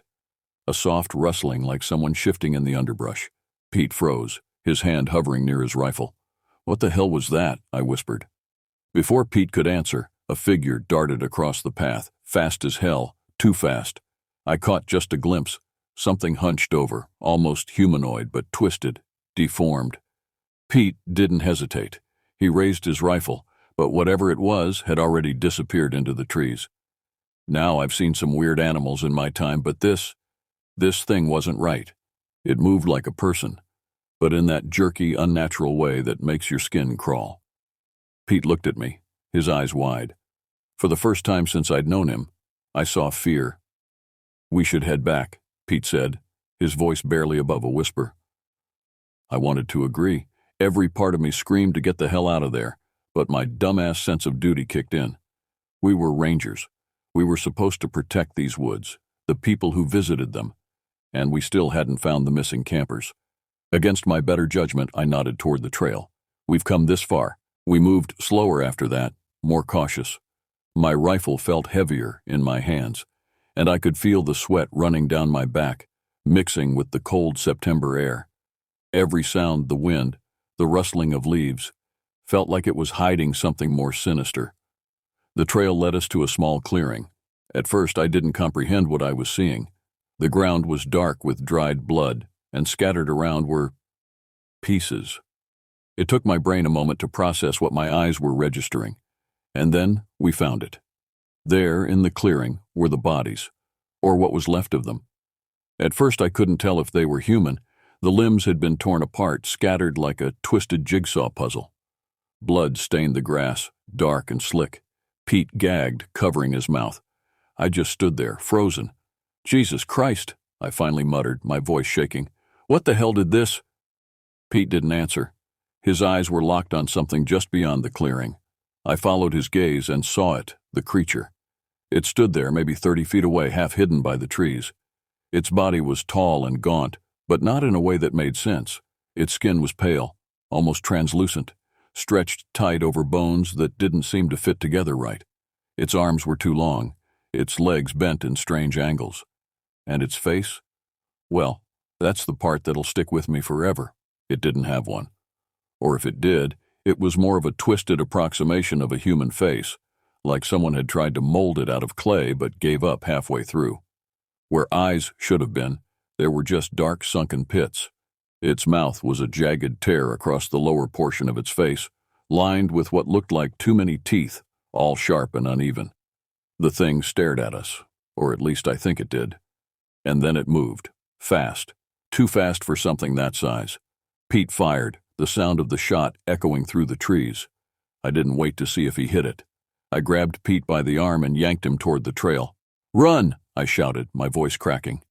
We bolted through the trees, the thing chasing after us. I could hear it crashing through the underbrush, moving in that unnatural way that made my stomach twist. Pete was ahead of me, his legs pumping like his life depended on it, because it did. I risked a glance back and immediately wished I hadn't. The creature was gaining on us, moving with a jerky, spider-like gait that defied natural movement. Its limbs bent at impossible angles, propelling it forward with terrifying speed. "Keep going," I yelled to Pete, fumbling with my rifle as I ran. I managed to swing around and fire off a shot, the recoil nearly causing me to lose my footing on the uneven ground. I couldn't tell if I hit it, but the thing let out a sound, a high, keening wail that was like nothing I'd ever heard before. Part animal, part something else entirely. The sound drove us forward with renewed panic. We crashed through the forest, branches whipping at our faces, roots threatening to trip us with every step. The trail was barely visible now, but we followed it blindly, desperate to put distance between us and that thing. The trees began to thin, and I realized we were nearing the edge of the old-growth section. If we could just reach the more traveled areas of the park, maybe we'd be safe. Maybe. Pete had pulled ahead of me again, his longer stride giving him an advantage. I saw him glance back, his face contorted with fear. He opened his mouth to say something, a warning maybe, when the ground gave way beneath him. One moment he was running, the next he was gone, tumbling down a steep embankment that had been hidden by the undergrowth. I skidded to a halt at the edge, watching in horror as Pete rolled down the slope, his body slamming against rocks and tree trunks before coming to rest at the bottom, motionless. "Pete!" I screamed, starting to make my way down the treacherous incline. A sound behind me froze my blood, that rustling, that unnatural movement. The creature was close, too close. I turned slowly, rifle raised, and found myself staring directly at it. It stood just yards away, its grotesque form fully visible in the dappled sunlight filtering through the canopy. Up close, it was even more horrifying. Its skin wasn't just pale, but mottled with dark veins and strange, ridged protrusions that looked like they might be bones trying to push their way out. Its chest heaved with rapid, shallow movements, but it made no sound. Those empty eye sockets seemed to be studying me, calculating. I aimed my rifle at what I assumed was its head and squeezed the trigger. Click. The firing pin struck nothing. I was out of ammunition or the rifle had jammed. Either way, I was screwed. The thing tilted its head, almost curiously. Then it lunged. I threw myself to the side, tumbling down the embankment that had claimed Pete. The world spun around me, pain blossoming across my body as I hit every rock and root on the way down. When I finally came to a stop, the wind knocked out of me, and my vision swimming. I was certain the creature would be on me in seconds, but nothing came. After a moment, I managed to push myself up onto my elbows, looking around wildly. Pete lay about 20 feet away, still not moving. Of the creature, there was no sign. I crawled over to Pete, my body protesting with every movement. When I reached him, I saw that he was breathing, but a nasty gash on his head was bleeding profusely, and his left arm was bent at an unnatural angle. "Pete," I gasped, shaking his shoulder gently. "Pete, wake up." His eyes fluttered but didn't open. He was out cold. I looked up at the embankment we'd fallen down. It was steep, at least 30 feet of loose soil and rocks, with no easy way back up. Not that I wanted to go back that way. Not with that thing potentially waiting at the top. We were in a ravine of sorts, with a small stream trickling along its bottom. In the distance, I could make out what looked like the ravine opening up into wider terrain. I had to get Pete out of here. I couldn't carry him back up that slope, and I wasn't about to leave him. The only option was to follow the ravine and hope it led somewhere safe. With a groan, I managed to get to my feet. My rifle was gone, lost somewhere during the fall. All I had was my sidearm, a 9mm that felt woefully inadequate against whatever that creature was. I bent down and, with considerable effort, hoisted Pete over my shoulder in a fireman's carry. He was heavier than he looked, and my battered body screamed in protest, but I started moving, following the shallow stream away from the embankment. Every few steps, I would look back, dreading the sight of that pale, twisted form appearing at the top of the ravine. But the forest above remained still and silent, too silent.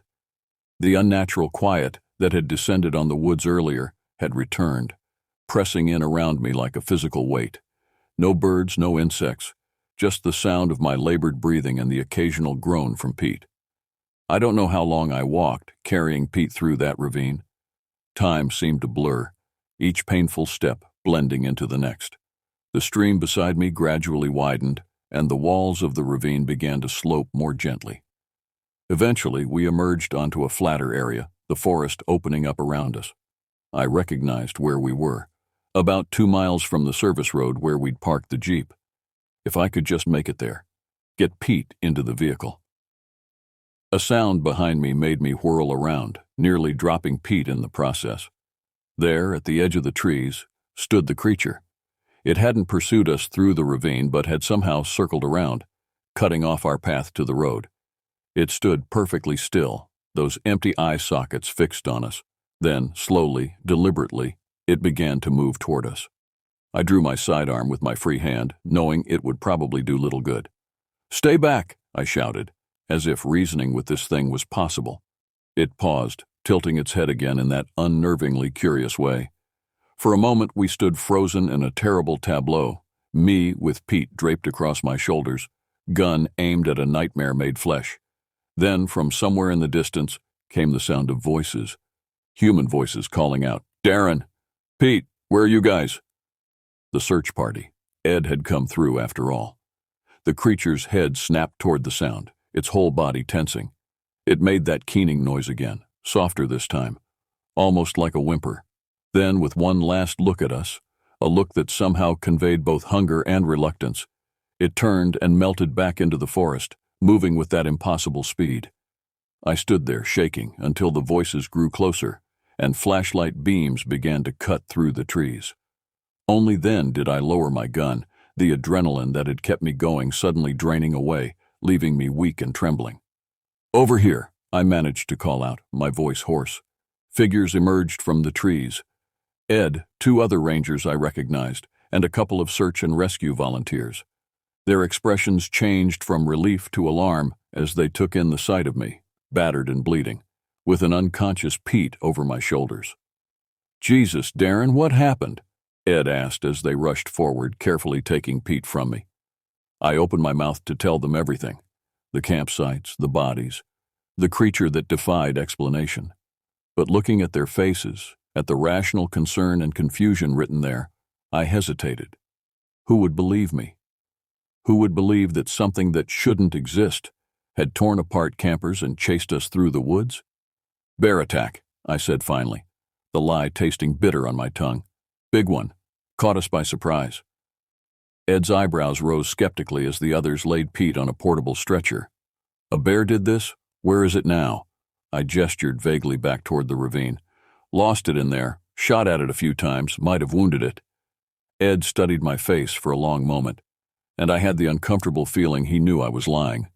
But he just nodded, putting a hand on my shoulder. "Let's get you 2 back to the station. You need medical attention, and Pete needs a hospital." As they helped me walk toward the service road, I couldn't stop myself from looking back at the forest.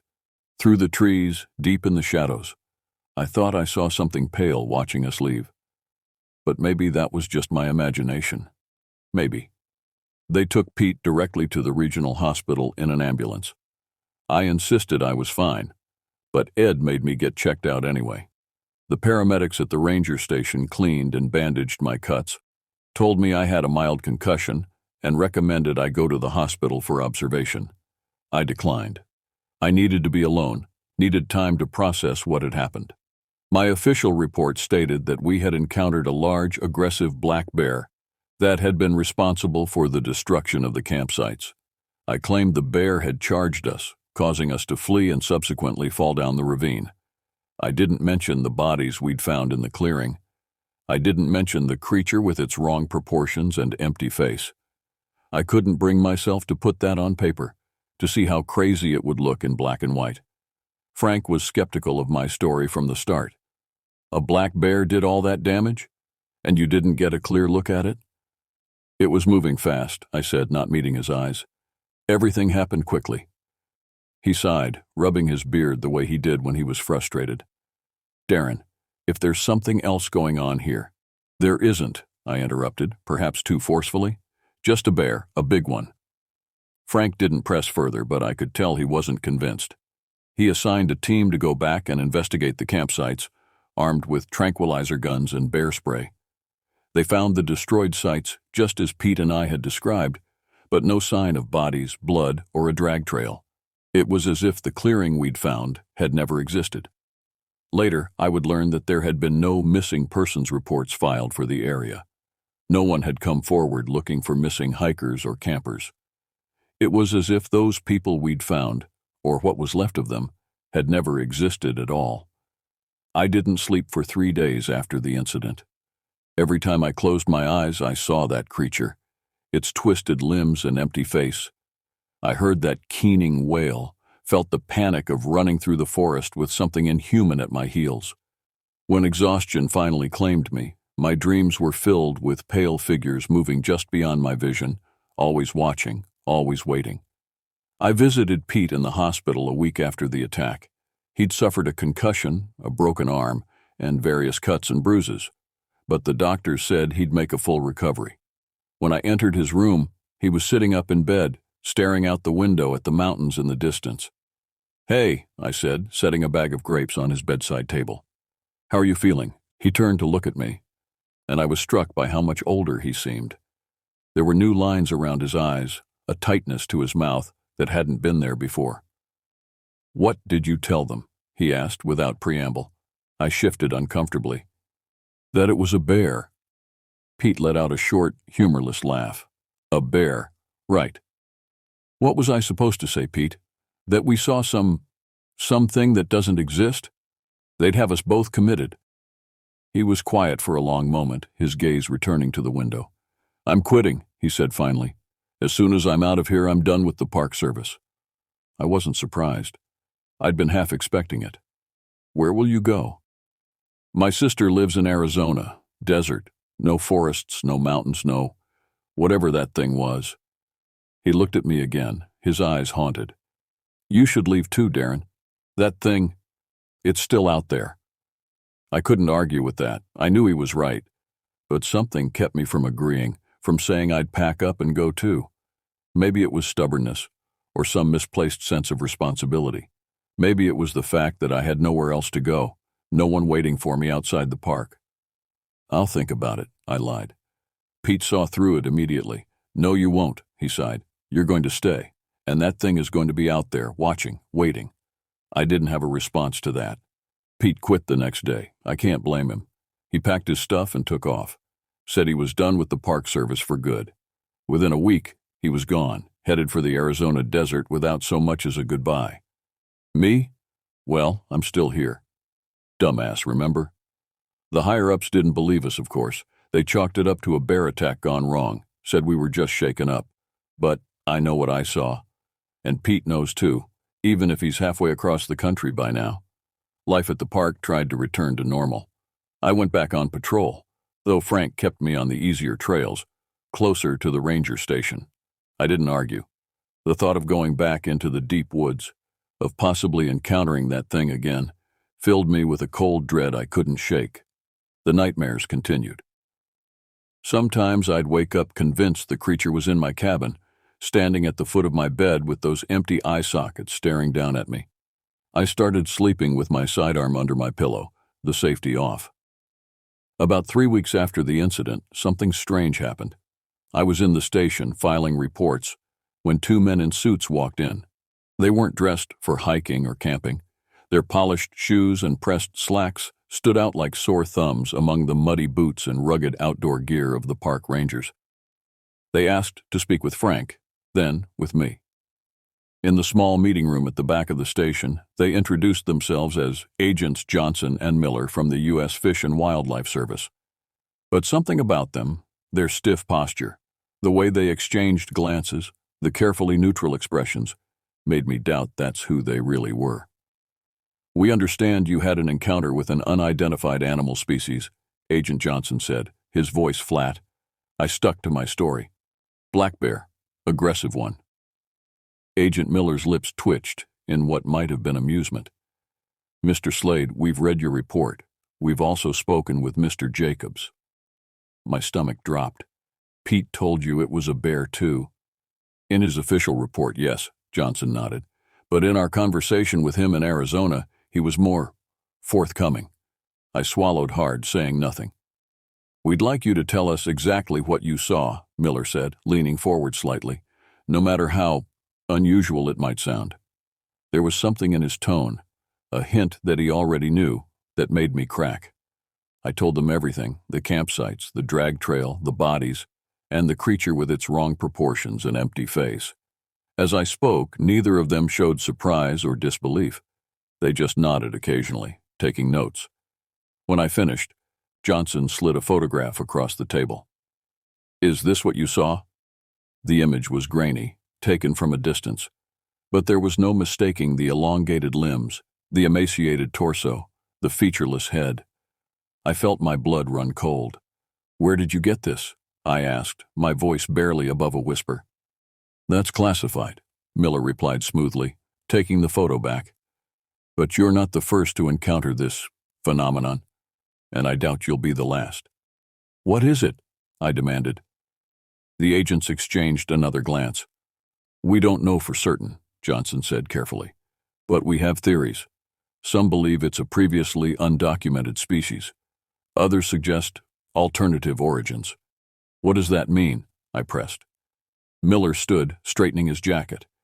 "It means we appreciate your cooperation, Mr. Slade, and we recommend you keep this matter to yourself, for your own safety and for the safety of others who use these woods." They left shortly after, taking copies of all the reports and the memory card from the camera I'd found at the campsite. I never saw them again. Here's the kicker, though. A couple weeks after Pete left, I got a call from some government folks. Real serious types, asking a lot of questions about what we saw, where we saw it, what it looked like. They didn't say much, just nodded and took notes, and then they left. That was the last time I talked about it, until now. After they left, I tried to research similar incidents. I spent my off hours hunched over my laptop, searching for reports of strange creatures, unexplained disappearances in national parks, anything that might give me answers. Most of what I found was obvious hoaxes or easily explainable phenomena. But occasionally, buried in forum threads or obscure local news articles, I'd find something that sent a chill down my spine. Descriptions of creatures with impossible proportions, accounts of hikers feeling watched by something they couldn't see, stories of people found torn apart in ways no known animal could accomplish. There were patterns in the reports. They almost always occurred in remote areas with old-growth forests, often near water sources. The incidents tended to cluster in certain regions, including parts of the Cascades, and they seemed to be increasing in frequency. I created a map, marking every credible incident I could find. Over time, a picture emerged, not of random attacks but of territory. Whatever these things were, they had ranges, patterns. And my corner of the Cascades was right in the middle of one. I should have left then, should have followed Pete's example and gone somewhere, anywhere else. But I didn't. Maybe it was that same dumbass sense of duty that had gotten me into trouble in the first place. Maybe it was something else, a terrible fascination with what I'd seen, a need to understand what was out there in my woods. Because the thing is, every once in a while when I'm out in those woods, I get that same feeling, that prickling on the back of my neck, that sense that something's watching me, waiting. And maybe, just maybe, I'm dumb enough to stick around long enough to find out what it is. Funny thing though, when Pete quit, he told me, "Darren, I'd rather wrestle a bear than go through that again." I told him, "Hell, after this, I'd wrestle a bear for fun.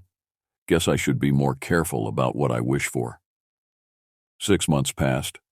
Winter came and went, burying the Cascades under a heavy blanket of snow that kept most visitors away. I welcomed the quiet, the solitude. It gave me time to think, to plan, to prepare. Spring arrived with its usual explosion of life wildflowers carpeting meadows, bears emerging from hibernation, birds returning from southern migrations. The park grew busy again, filled with hikers and campers eager to explore after months cooped up indoors. I'd managed to convince myself that what happened that day in September was a one-time encounter. That whatever that creature was, it had moved on, found new hunting grounds. The nightmares had become less frequent. The constant feeling of being watched had faded to an occasional unease. I was wrong. It started with reports from the eastern sector, damaged campsites, hikers feeling watched, strange sounds in the night. Nothing as severe as what Pete and I had encountered, but enough to set alarm bells ringing in my head. Frank called me into his office on a warm day in early May. "I need you to check out some disturbances in the eastern quadrant," he said, sliding a map across his desk. Several locations were marked with red X's. My mouth went dry. What kind of disturbances? The usual spring stuff. Probably bears coming out of hibernation getting into campers' food supplies. Frank's expression was carefully neutral, but there was something in his eyes. A question maybe, or a test. I stared at the map. The marked sites formed a pattern, moving steadily west, toward the area where Pete and I had encountered the creature. "I'll go tomorrow," I said, trying to keep my voice steady. Frank nodded. "Take someone with you." "I'll go alone," I replied too quickly. His eyebrows rose. "After what happened to you and Pete? Not a chance. Take Morales." Maria Morales was the newest ranger, transferred in from Yosemite after Pete left. She was competent, tough, and completely unaware of what might be waiting in those woods. I wanted to protest, to insist on going alone, but that would raise too many questions, force me to explain why I was willing to face a dangerous bear by myself. So I nodded, accepting the assignment with a resignation I hoped wasn't too obvious.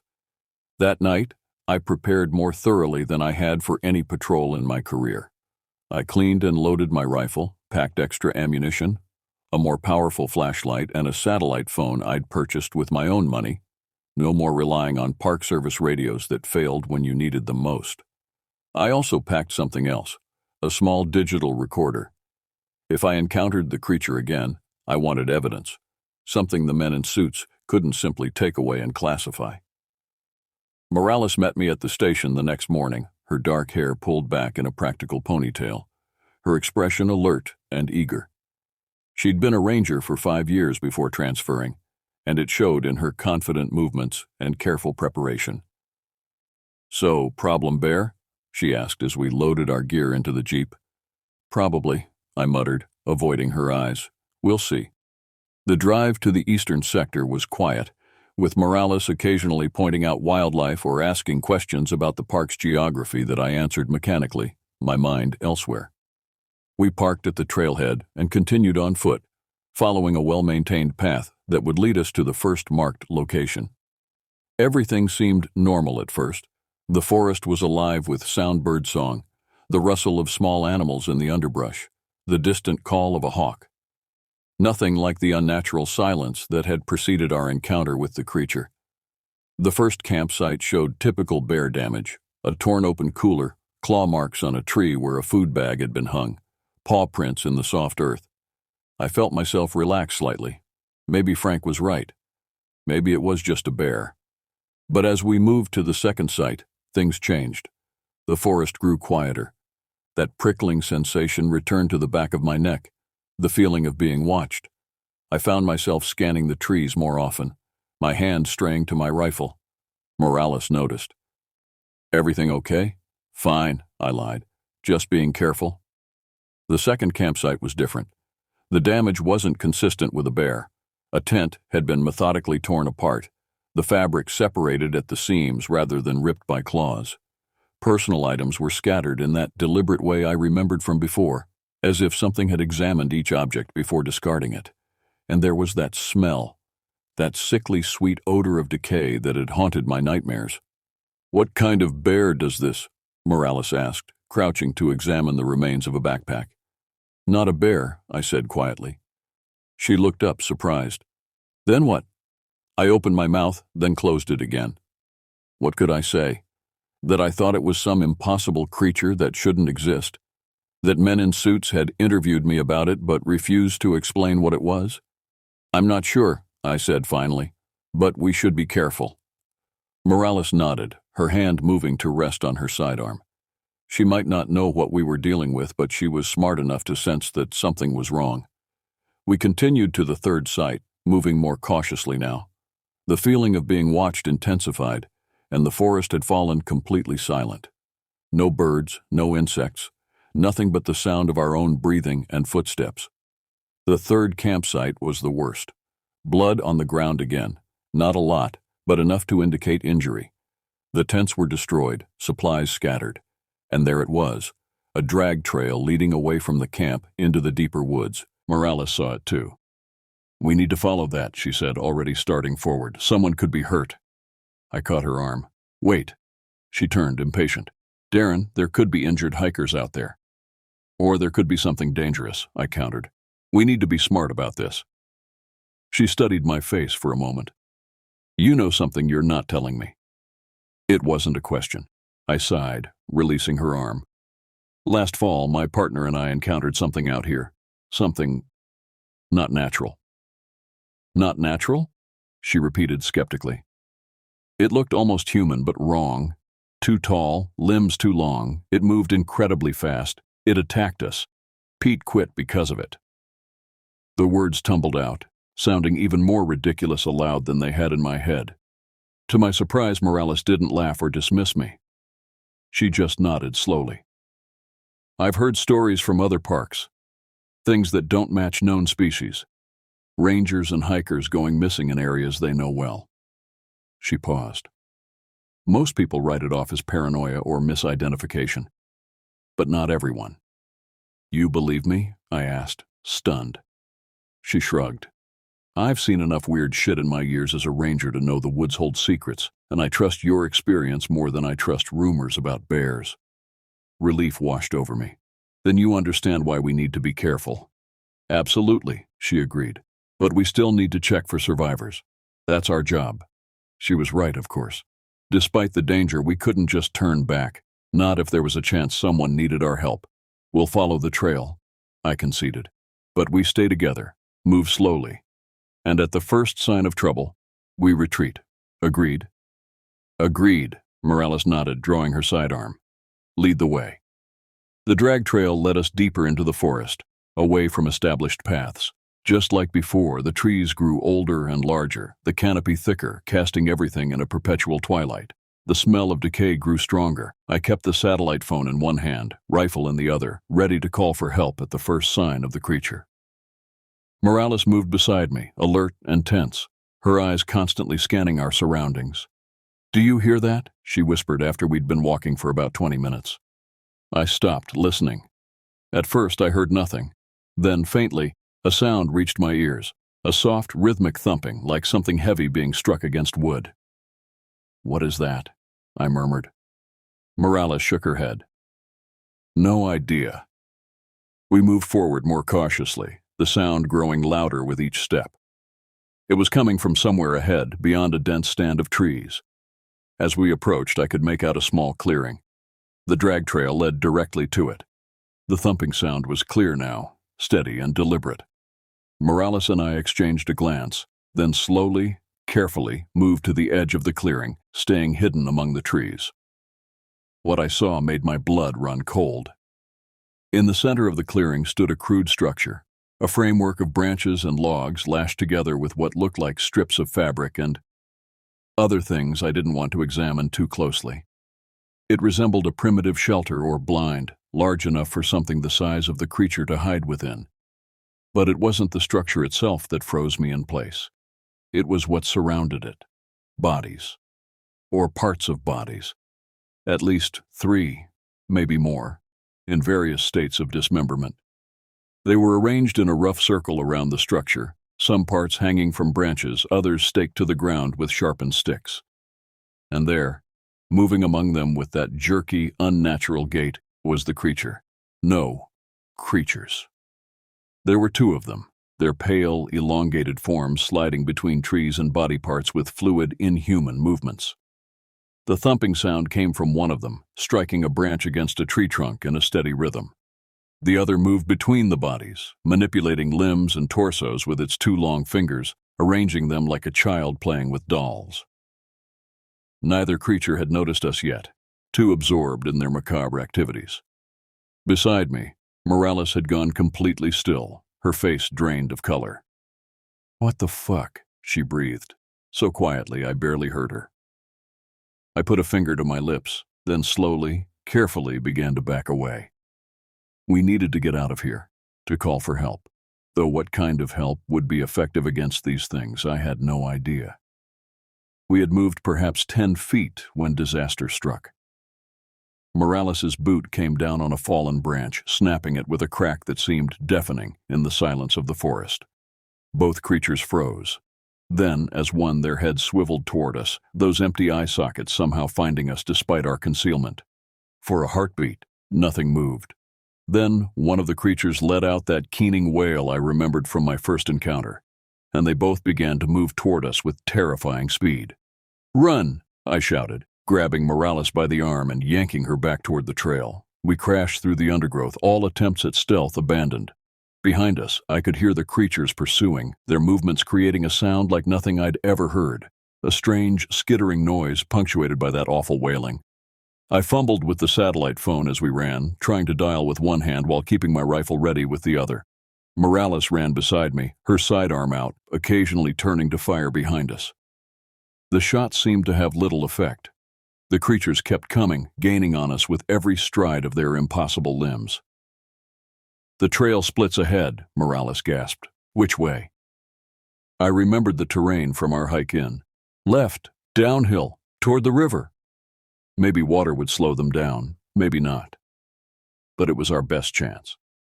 We veered left at the fork, the path dropping steeply toward the sound of rushing water.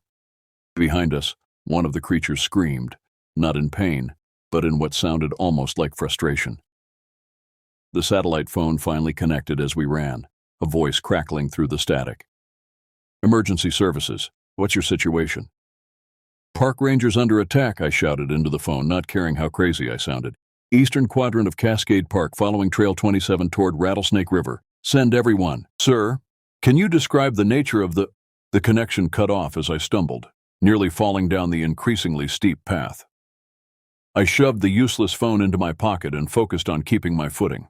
The river came into view below us, swollen with spring melt, its waters churning white over rocks. The path ended at a narrow footbridge, just a simple wooden structure spanning the 30 feet of rushing water. "The bridge!" I gasped. "Get across!" Morales reached it first, sprinting across the wooden planks. I followed, risking a glance back as I reached the midpoint. The creatures had emerged from the trees. They stood at the edge of the clearing, their tall, gaunt forms stark against the green backdrop. They seemed hesitant, swaying slightly as they stared at the bridge and the rushing water below. I kept moving, reaching the other side where Morales waited, her gun aimed at the creatures. "They're not following," she said, her voice tight with adrenaline. She was right. The creatures remained on the far bank, those eyeless faces turned toward us. Then slowly, they began to retreat, sliding back into the trees with those fluid, wrong movements. We watched until they disappeared entirely, neither of us speaking. Only when they had been gone for several minutes did I let out the breath I'd been holding. "What the hell were those things?" Morales finally asked, her voice shaking slightly. I shook my head. "I don't know, but they're territorial. They mark their hunting grounds, and they're spreading." Morales holstered her weapon, her hands still trembling. "We need to report this." "To who?" I asked bitterly. "The Park Service that wrote off my last encounter as a bear attack? The fish and wildlife agents who took my evidence and disappeared?" She was quiet for a moment, then said, "We can't just do nothing, Darren.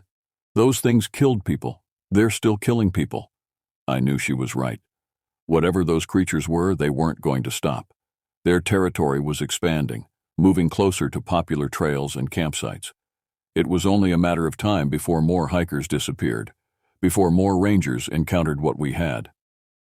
"We'll report it," I said finally. "Document everything. Pictures, coordinates, detailed descriptions. Make it impossible to ignore." Morales nodded, her expression resolute. "And if they still don't believe us?" I thought about Pete, about his decision to leave rather than face those things again. For a moment I envied his choice, the simplicity of walking away, but I couldn't do that. This was my park, my responsibility. And maybe, just maybe, I was exactly the dumbass who needed to stay and fight. "Then we handle it ourselves," I said quietly. We made our way back to the Jeep without further incident, though every shadow, every rustle of leaves made us tense and ready. I kept expecting to see those pale, twisted forms emerging from the trees, but they never did. As we drove back to the ranger station, Morales and I discussed our plan. We would make our report, as detailed and evidence-based as possible. We would insist on a full investigation, on closing the affected areas to the public, and if that failed, if we were dismissed or ignored, we would return, with more rangers, more weapons, more preparation. Because the creatures, whatever they were, had to be stopped before they claimed more victims. I'd spent 6 months trying to forget what I'd seen, to convince myself it was a one-time encounter. No more. Now I knew the truth, that there were things in these woods that defied explanation, things that were watching, waiting, hunting, and sometimes, when you're in the woods, being a dumbass who sticks around might be the only thing standing between those things and the people who have no idea what's waiting for them among the trees. Because the thing is, every once in a while when I'm out in those woods, I get that same feeling, that prickling on the back of my neck, that sense that something's watching me, waiting. And maybe, just maybe, I'm dumb enough to stick around long enough to find out what it is. Funny thing though, when Pete quit, he told me, "Darren, I'd rather wrestle a bear than go through that again." I told him, "Hell, after this I'd wrestle a bear for fun." Guess I should be more careful about what I wish for, because the bears aren't what I'm worried about anymore. It's the things that move like broken puppets, the things with no faces, the things that are watching from the trees. They're still out there, waiting. And so am I. I'm going to be honest with you. Being a cop in a small town isn't glamorous. It's not like the movies where every day is a shootout or a high-speed chase. It's mostly handling neighbor disputes over where someone's fence ends or someone's dog barking too much. My name's Lucas Giroux, and I've been wearing the badge for 9 years here in Chesterville, Louisiana. Population about 2,000, give or take. I love this town. It's quiet, peaceful for the most part, and I like that. The station sits on Main Street, a small brick building wedged between Mabel's Diner and the post office. Most days I spend my shifts driving the same routes, nodding to the same people and filing the same reports. Sheriff Daniels runs a tight ship, but there's not much to keep tight in Chesterville. We've got a total of 5 officers, including myself and the sheriff. That's more than enough for a place where the biggest crime is usually teenagers stealing beer from the gas and go. I grew up here, left for a few years to join the Army, then came back when my father got sick. He passed a year after I returned, but by then, I'd already settled back into the rhythm of small-town life. Got the job with the sheriff's department, bought a small house on Cypress Lane, and fell into a comfortable routine. My house isn't much, 2 bedrooms, 1 bath, with a small porch where I sit most evenings with a beer, watching the sun set over Lake Vere. The lake's always been the heart of Chesterville. People fish there, swim there, take their boats out on lazy Sunday afternoons. It's beautiful, but there's something about it that's always made me uneasy. The water's so dark you can't see more than a foot down, and the cypress trees that ring it cast these long shadows that seem to reach out like fingers as the day fades. Before 2013, I'd never given much thought to what might be lurking in those shadows. Alligators, sure. Snakes, definitely. But nothing that couldn't be explained by basic biology. Nothing that would keep me up at night, staring at the ceiling, listening for sounds outside my window. The morning of that Thursday started like any other. I rolled out of bed at 5:30, made coffee, and sat on my porch watching the mist rise off the lake. Mrs. Thibodeau from next door waved as she collected her newspaper, and I waved back.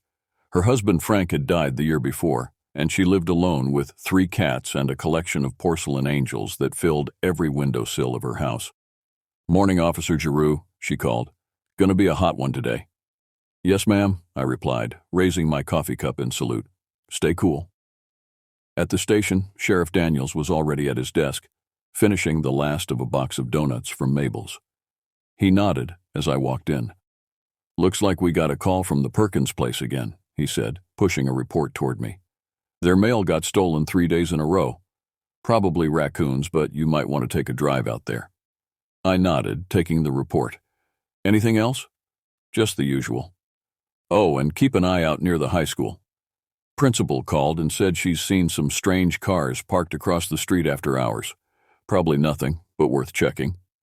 That was my day. Checking on stolen mail, driving past the high school a few times, and stopping at the Gas and Go for lunch. By evening, I was parked near the lake, filling out paperwork while listening to the radio play an old Hank Williams song. My coffee had gone cold, but I sipped it anyway, watching the last of the sun disappear behind the tree line. The radio crackled to life. "Unit 3, we got a call about a domestic disturbance, 14 miles out of town, edge of the Bayou, 1545 Cypress Marsh Road. Caller didn't leave a name, just said there was screaming." I sighed, setting down my coffee. 10-4 dispatch. I'm on my way. The thing about domestic calls is, you never know what you're walking into. Could be nothing but a couple having a loud argument. Could be someone getting the hell beat out of them. Either way, it wasn't something I could ignore, even if it was at the ass end of nowhere. As I started the cruiser, I had this feeling in my gut. Not exactly dread, but something close to it. Like when you know a storm's coming before the first thunder rolls in.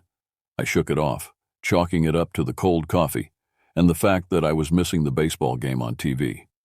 Little did I know that feeling wasn't just indigestion or disappointment. It was a warning, and I should have listened. The drive out to Cypress Marsh Road took longer than I expected.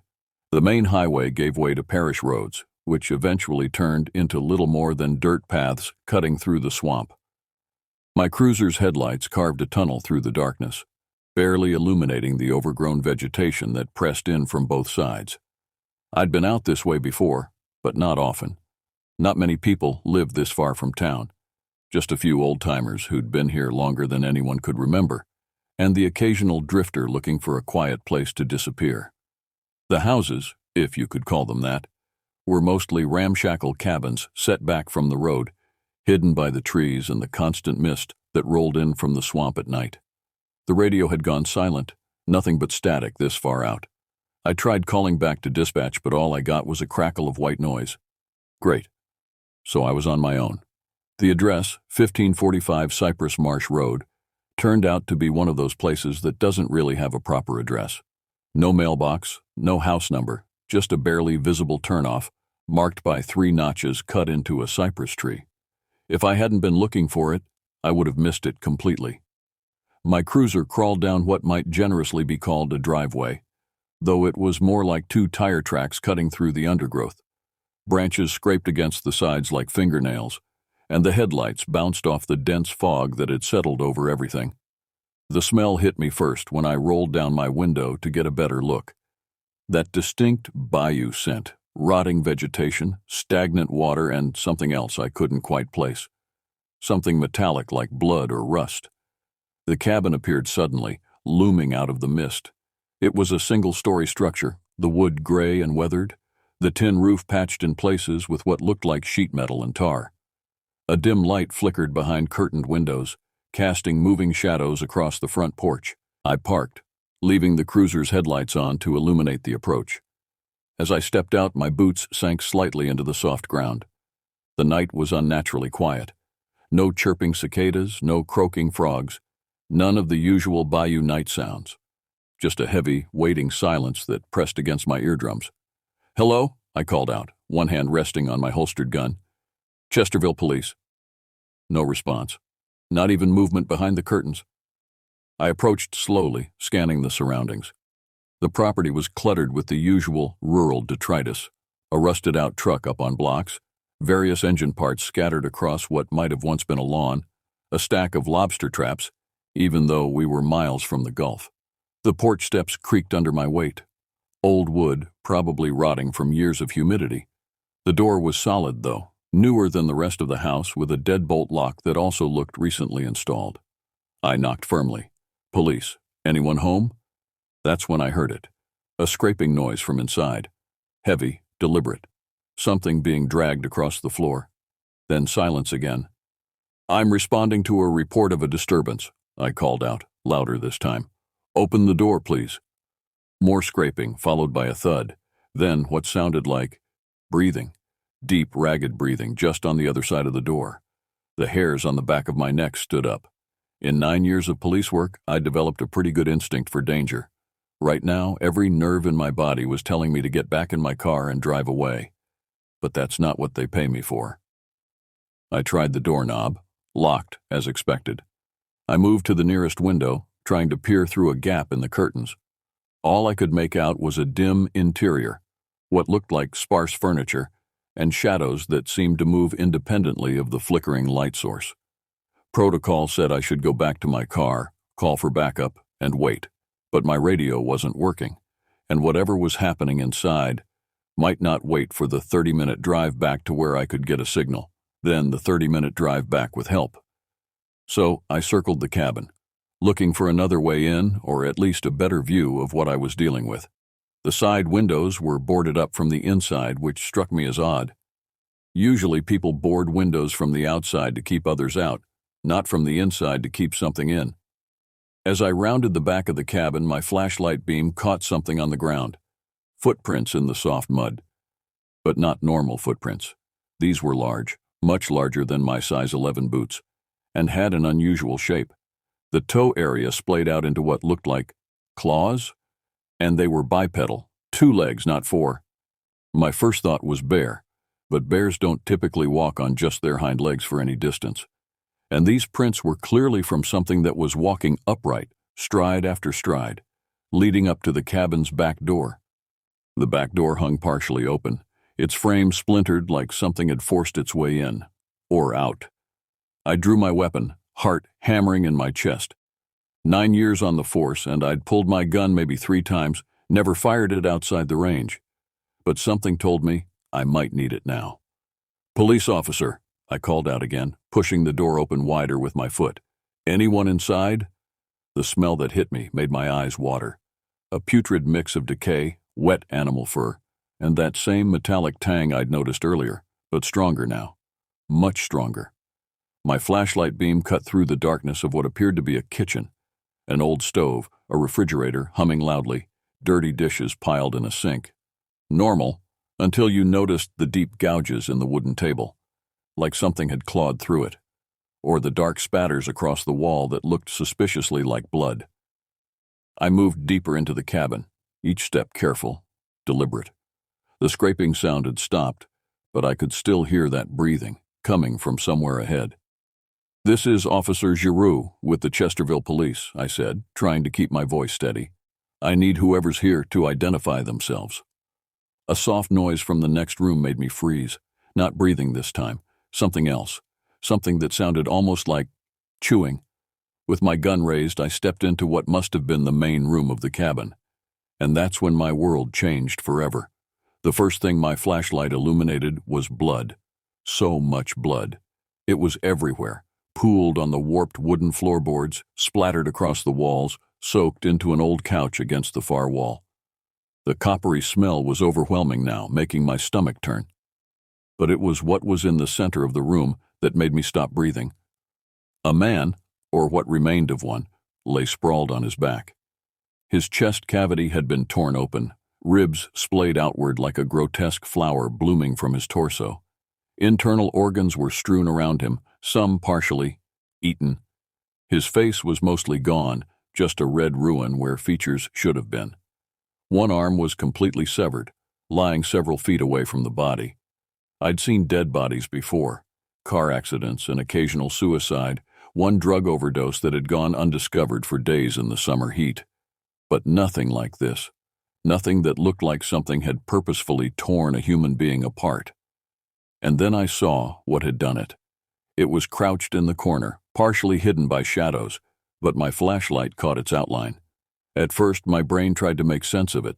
A bear maybe, or some kind of large feral dog. But as it slowly turned toward me, I realized it was neither. The thing was massive, easily 7 or 8 feet tall, even in its crouched position. Its body was covered in matted fur, dark brown or black, hard to tell in the dim light. But its face, God, its face. It was almost human-like in structure, but twisted, elongated, with a protruding snout full of teeth that were too long, too sharp for any natural creature. Its eyes reflected the light from my flashlight, glowing an unnatural yellow-green. It had been hunched over the man's body, and as it turned to face me, I could see blood and other matter dripping from its jaws. Those eyes locked onto mine, and I swear I saw recognition there. Not the mindless stare of an animal, but something intelligent, calculating. For what felt like an eternity, we just stared at each other. My gun was raised, but my finger was frozen on the trigger. Some primal part of my brain was screaming at me to run, but I couldn't move, couldn't even breathe. Then it stood up, on 2 legs, like a man. But no man was ever built like this, with hunched shoulders that seemed too broad for the doorframe, arms that hung down past where knees should be, ending in hands, if you could call them that, with curved claws that looked like they could tear through steel. It took a step toward me, and that broke my paralysis. I fired. Once, twice, 3 times. The bullets hit. I saw the impact, saw dark fluid spurt from its chest, but it barely flinched. It let out a noise that wasn't quite a growl, not quite a roar, but something in between, deep and resonant enough that I felt it in my chest. I kept firing, emptying my clip into the thing's upper body. It staggered slightly, looking down at the wounds in what seemed almost like annoyance. Then it looked back at me, and I swear, I saw its mouth twist into something like a smile. That's when I ran. I turned and bolted back through the kitchen, hearing it crash into furniture behind me as it gave chase. I hit the back door at full speed, bursting outside into the night air that suddenly felt clean and sweet compared to the charnel house I'd just left. My cruiser was around front, but I knew I wouldn't make it in time. The thing was fast, much faster than something of its size should be. I could hear it right behind me, its breathing heavy and wet. I veered into the trees instead, hoping to lose it in the undergrowth. My uniform caught on branches, tearing as I pushed through, but I didn't slow down. The beam of my flashlight bounced wildly as I ran, barely illuminating the ground ahead of me, causing me to stumble over roots and fallen logs. Behind me, I could hear it moving through the trees with much more ease than I was, breaking branches that I had to dodge, covering ground quickly despite its bulk. I burst into a small clearing and realized my mistake immediately. I'd lost my cover, and worse, I recognized where I was. I'd run in a circle, coming back around to the front of the property. My cruiser sat about 50 yards away, headlights still on, a beacon of safety if I could just reach it. But the thing was between me and the car now, emerging from the trees with that same terrible, almost smile on its face. It knew it had me cornered. In desperation, I reached for my backup weapon, a small .38 revolver I kept in an ankle holster. Not standard issue, but Sheriff Daniels had a don't ask, don't tell policy about backup weapons. I'd never been more grateful for that than I was at that moment. The creature charged, moving with a loping gait that ate up the distance between us in seconds. I fired the revolver directly at its face, the flash briefly illuminating those terrible features in stark relief. It recoiled, letting out a shriek that sounded horribly like a human scream of pain. I'd hit it in the eye, I realized, as it clawed at its face with those massive hands. That was my chance. I ran, not toward the cruiser. It was still between me and the vehicle, but toward the cabin. If I could get inside, barricade the door somehow. I'd almost reached the porch when something hit me from behind, sending me sprawling face first into the dirt. Hot breath on my neck, the weight of the creature pinning me down. This was it. I was going to end up like the poor bastard inside, torn apart, my insides strewn across the ground. But instead of tearing into me, the creature leaned close to my ear and made a sound that froze my blood more than any growl or roar could have. It spoke, not in words, exactly, but in a series of sounds that had rhythm and intent behind them, too deliberate to be random animal noises. It was trying to communicate something. Then, as suddenly as it had tackled me, the weight was gone. I rolled over expecting to see it poised to attack, but instead, it was backing away, still making those strange sounds. It reached up with one clawed hand and touched its injured eye, then pointed at me. Message received. You hurt me. I could have hurt you, but I didn't. It backed up several more steps, then turned and loped toward the tree line, disappearing into the darkness with a speed that seemed impossible for something so large. I lay there for several minutes, afraid to move in case it was watching, waiting for me to think I was safe. Finally, I gathered enough courage to stand on shaky legs and stagger to my cruiser. The keys were still in the ignition. I locked the doors, started the engine, and reversed down the driveway so fast I nearly hit a tree. I didn't slow down until I reached the main road, and even then, I kept glancing in my rearview mirror, expecting to see that shape lumbering after me. But there was nothing there, just darkness and the mist rising from the swamp. When I finally reached an area with radio reception, I sat in my idling cruiser, trying to decide what to say. The truth seemed impossible. Who would believe me? But I had to report something. There was a dead man back there, torn apart by... what? Not a bear, not a wolf, not anything I had a name for. In the end, I made the call that would change everything that came after. Dispatch, this is Unit 3. I need backup and a medical examiner at 1545 Cypress Marsh Road. Possible homicide. Victim appears to have been attacked by an animal, some kind of large predator, possibly a bear. Not the whole truth, but enough of it that I could sleep at night. Or so I thought. I didn't sleep that night. How could I? Every time I closed my eyes, I saw that thing's face, those teeth, those eyes that looked at me with too much intelligence for an animal. I sat on my porch until dawn, a shotgun across my lap, jumping at every sound from the surrounding woods. The official investigation began the next morning. Sheriff Daniels picked me up himself, eyeing the shotgun I was still clutching as I got into his truck. Rough night? He asked, not unkindly. You have no idea, I replied, my voice hoarse from lack of sleep. The crime scene looked different in daylight, less menacing, more pathetic. The cabin stood in a small clearing, surrounded by cypress trees dripping with moss. Yellow police tape fluttered in the breeze. Someone had already been out here to secure the scene. Dr. Landry, the parish medical examiner, was waiting for us. She'd driven down from the county seat, her pristine white coat already stained with mud from the property. Gentlemen, she greeted us, her face grim. I hope you haven't had breakfast yet. The body was still where I'd found it, though now covered with a sheet. When Dr. Landry pulled it back, Sheriff Daniels swore under his breath. The carnage looked even worse in daylight, more real somehow. What the hell did this? He asked, looking from the body to me. I hesitated. Like I said on the radio, some kind of animal attack. Bear, maybe. Dr. Landry frowned, poking at the chest cavity with a gloved finger. I've seen bear attacks before. This isn't it. Wolf, then? Sheriff Daniels suggested. Maybe a whole pack? She shook her head. The bite radius is all wrong. These wounds were made by something with a much larger jaw than any wolf. And these claw marks? She pointed to deep gouges in what remained of the victim's shoulders. These are unusual. What do you mean unusual? I asked, though I already knew. The spacing, the depth, they're not consistent with any predator native to this area. And look at this. She pointed to a pattern of tears in the flesh. Whatever did this was deliberate, almost surgical in places. Sheriff Daniels looked uncomfortable. So what are you saying, Doc? We got some kind of mountain lion down from Arkansas? Escaped exotic pet? Dr. Landry stood up, pulling off her gloves. I'm saying I don't know what did this. Not yet. I'll need to get him back to the lab, run some tests. While they continued discussing possibilities, I walked through the cabin, retracing my steps from the night before. In the main room, I found my empty shell casings scattered across the floor. 9 from my service weapon, 2 from the backup revolver.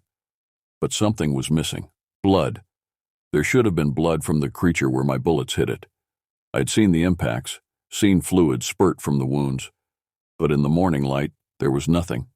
No blood trail, no sign that I'd injured it at all, except I found a single dark droplet near the back door. Not red like human blood, but almost black, with an iridescent sheen like oil on water. I called Dr. Landry over. "What do you make of this?" I asked, pointing to the droplet. She crouched down, examining it without touching. "Not human, that's for sure. Can't say more without testing it." She took a sample, carefully scraping it into a vial. Outside, 2 deputies were searching the perimeter. One of them, Mike Theriot, waved me over. "Found something weird, Giroux," he said, pointing to the ground behind the cabin. "Take a look at these tracks." They were the same tracks I'd seen the night before, only clearer in the morning light. Large bipedal footprints with distinct claw marks at the ends of the toes. They led from the back door into the swamp, eventually disappearing where the ground became too saturated to hold prints. "What the hell makes tracks like these?" Theriot asked, scratching his head. "Walking on 2 legs, but clearly not human." "Bear, maybe," I suggested weakly, sticking to my story.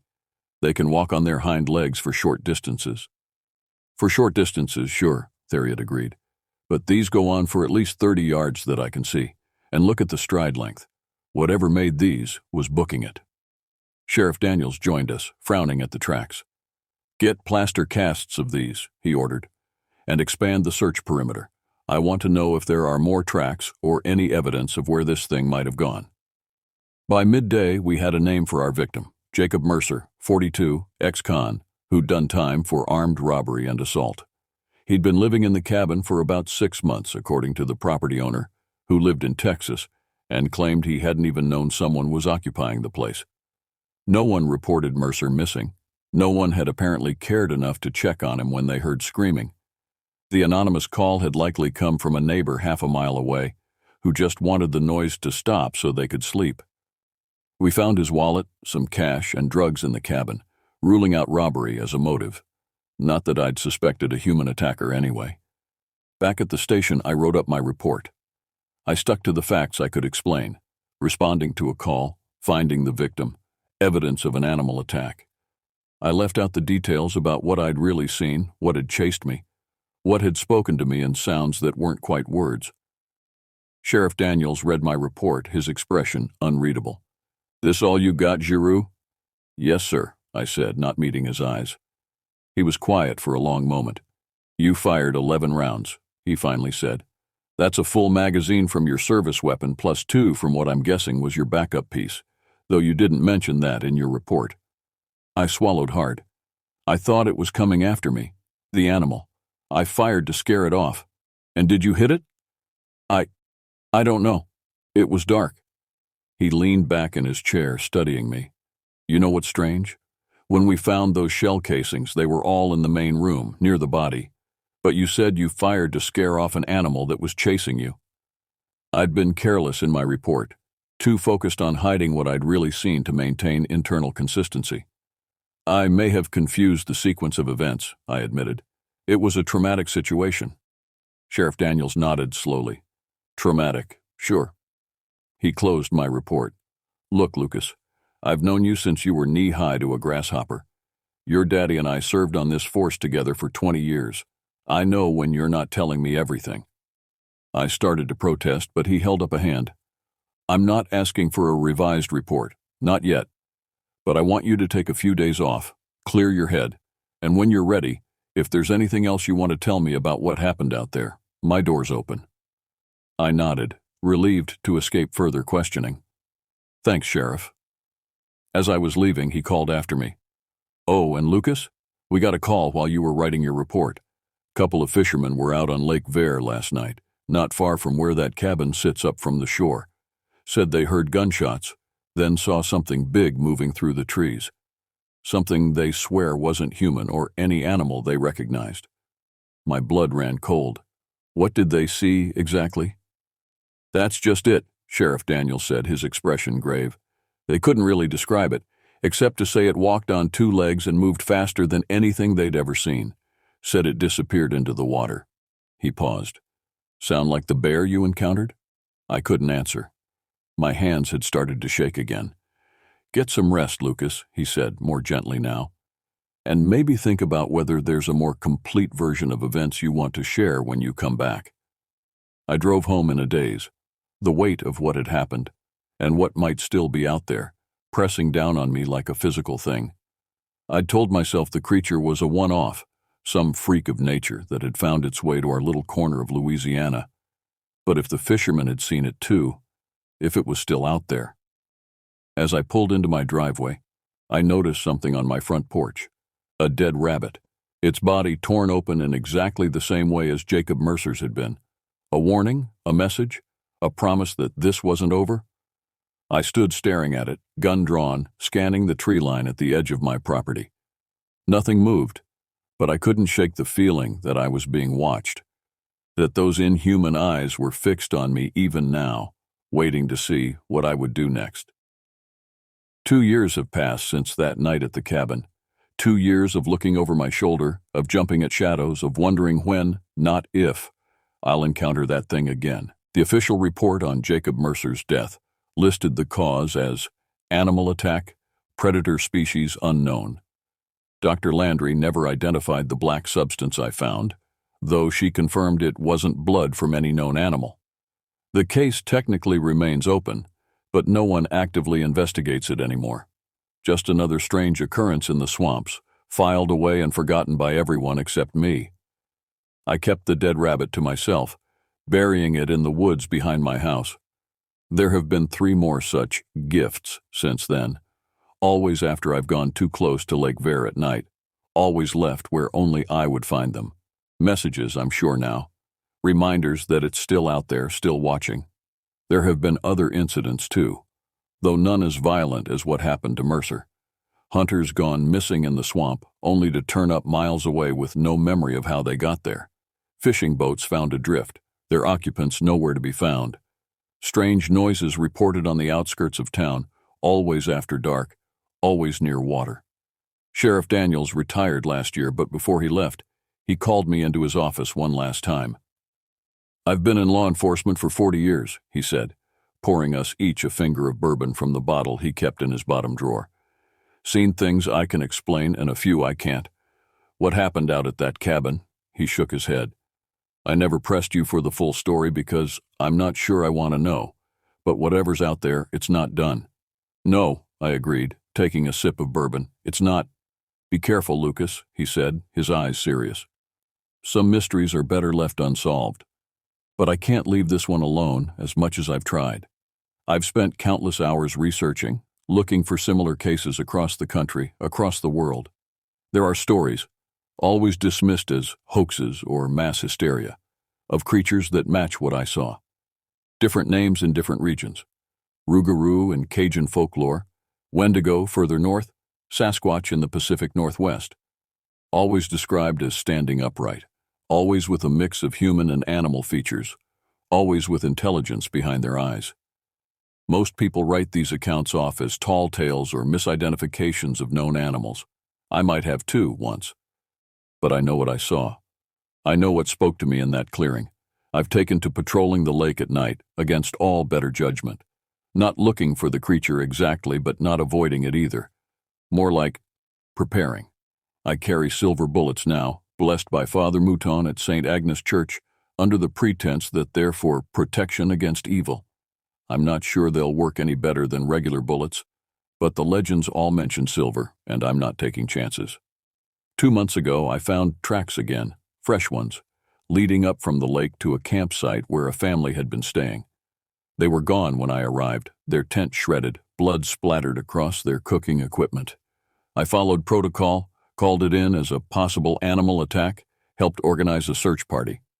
We found the parents 3 days later, huddled in a cave 5 miles away, dehydrated and confused but alive. Their 7-year-old daughter was with them, physically unharmed but changed somehow. She doesn't speak anymore, just draws the same picture over and over. A tall, dark figure with glowing eyes standing at the edge of the water, beckoning. I keep one of her drawings pinned to my bulletin board at home, next to maps marking every sighting, every unexplained event in the area for the past 2 years. They cluster around Lake Vere and the surrounding swamp, forming a pattern I'm only beginning to understand. Last week, I took a boat out on the lake after dark, against every instinct for self-preservation I possess. The water was still, unnaturally so, No ripples despite the breeze that ruffled the trees along the shore. I cut the engine in the center of the lake and just drifted, waiting. Hours passed, with nothing but the occasional splash of fish and the distant calls of night birds. Then, just as I was about to start the engine and head back, I saw it. Not the creature itself, but a disturbance in the water, something large moving beneath the surface, circling my boat. A shadow darker than the black water around it, massive, deliberate in its movements. I stayed perfectly still, one hand on my gun, watching as it completed 3 circles around me, each one closer than the last. Then it stopped, directly beneath the boat. I could feel its presence, a weight of attention focused upward. "I know you're there," I said aloud, my voice steady despite the fear coursing through me, "and I know you understand me." Nothing happened for several long moments. Then, slowly, the boat began to rock, gently at first, then with increasing force, not enough to capsize me, but enough to make it clear that it could if it wanted to. A message, again. I started the engine and headed back to shore, feeling those eyes on me the whole way. I don't think it wanted to harm me. If it did, it would have done so already. No, I think it was communicating something else. A boundary, perhaps. This far, no further. The lake is mine, but that can't last.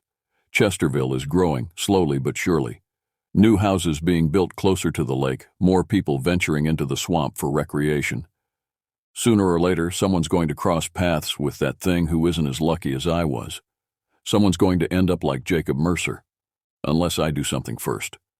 I've started gathering supplies, motion-activated cameras, stronger weapons, recording equipment. Whatever this thing is, I need evidence, proof that it exists. Not just for my own sanity, but because if others are going to protect themselves, they need to know what they're up against. Sheriff Mitchell, Daniel's replacement, thinks I'm obsessed. Maybe I am. But I was there that night. I saw what happened to Mercer. I felt that thing's breath on my neck, heard those sounds it made that were almost words, and I've seen what it's done since. Sometimes at night when I sit on my porch with a beer and my shotgun, watching the mist rise off Lake Vere, I wonder if I'm being haunted, not by a ghost, but by something more primal, more ancient. Something that was here long before Chesterville existed and will be here long after we're gone. The Bayou Shadow. That's what some of the old-timers have taken to calling it. A legend already forming around the incidents of the past 2 years, growing with each retelling. But I know it's more than a legend. I know it's real, and I know it's waiting. Tomorrow night, I'm going back out on the lake, this time with cameras, with recording equipment, with every tool at my disposal to document what's out there. It's a risk, maybe the biggest one I've ever taken. But 9 years of being a cop in a small town taught me one thing. Some mysteries don't stay buried, no matter how deep you try to put them. This thing, whatever it is, Wendigo, Rougarou, or something science hasn't named yet, it's part of Chesterville now, part of my life. And until I understand it, until I can protect my town from it, I won't be able to rest. So I'll keep watching the shadows. Keep listening for those sounds in the night that aren't quite animal, aren't quite human. Keep patrolling the edge of Lake Vere, gun loaded with silver bullets, waiting for our paths to cross again. Because that's the thing about monsters, real ones. Once you've seen them, really seen them, you can't unsee them. They change the way you look at the world, at the darkness, at the spaces between what we know and what we fear. And sometimes, if you're not careful, they change you too. I don't know what will happen tomorrow night. Maybe I'll get my evidence. Maybe I'll finally come face to face with the Bayou Shadow again. Or maybe I'll find nothing but dark water and whispered legends. But one thing's for certain. Whatever's out there in the swamp, whatever left that dead rabbit on my porch and circled my boat in the darkness, it's not done with Chesterville. It's not done with me. And I'm not done with it either.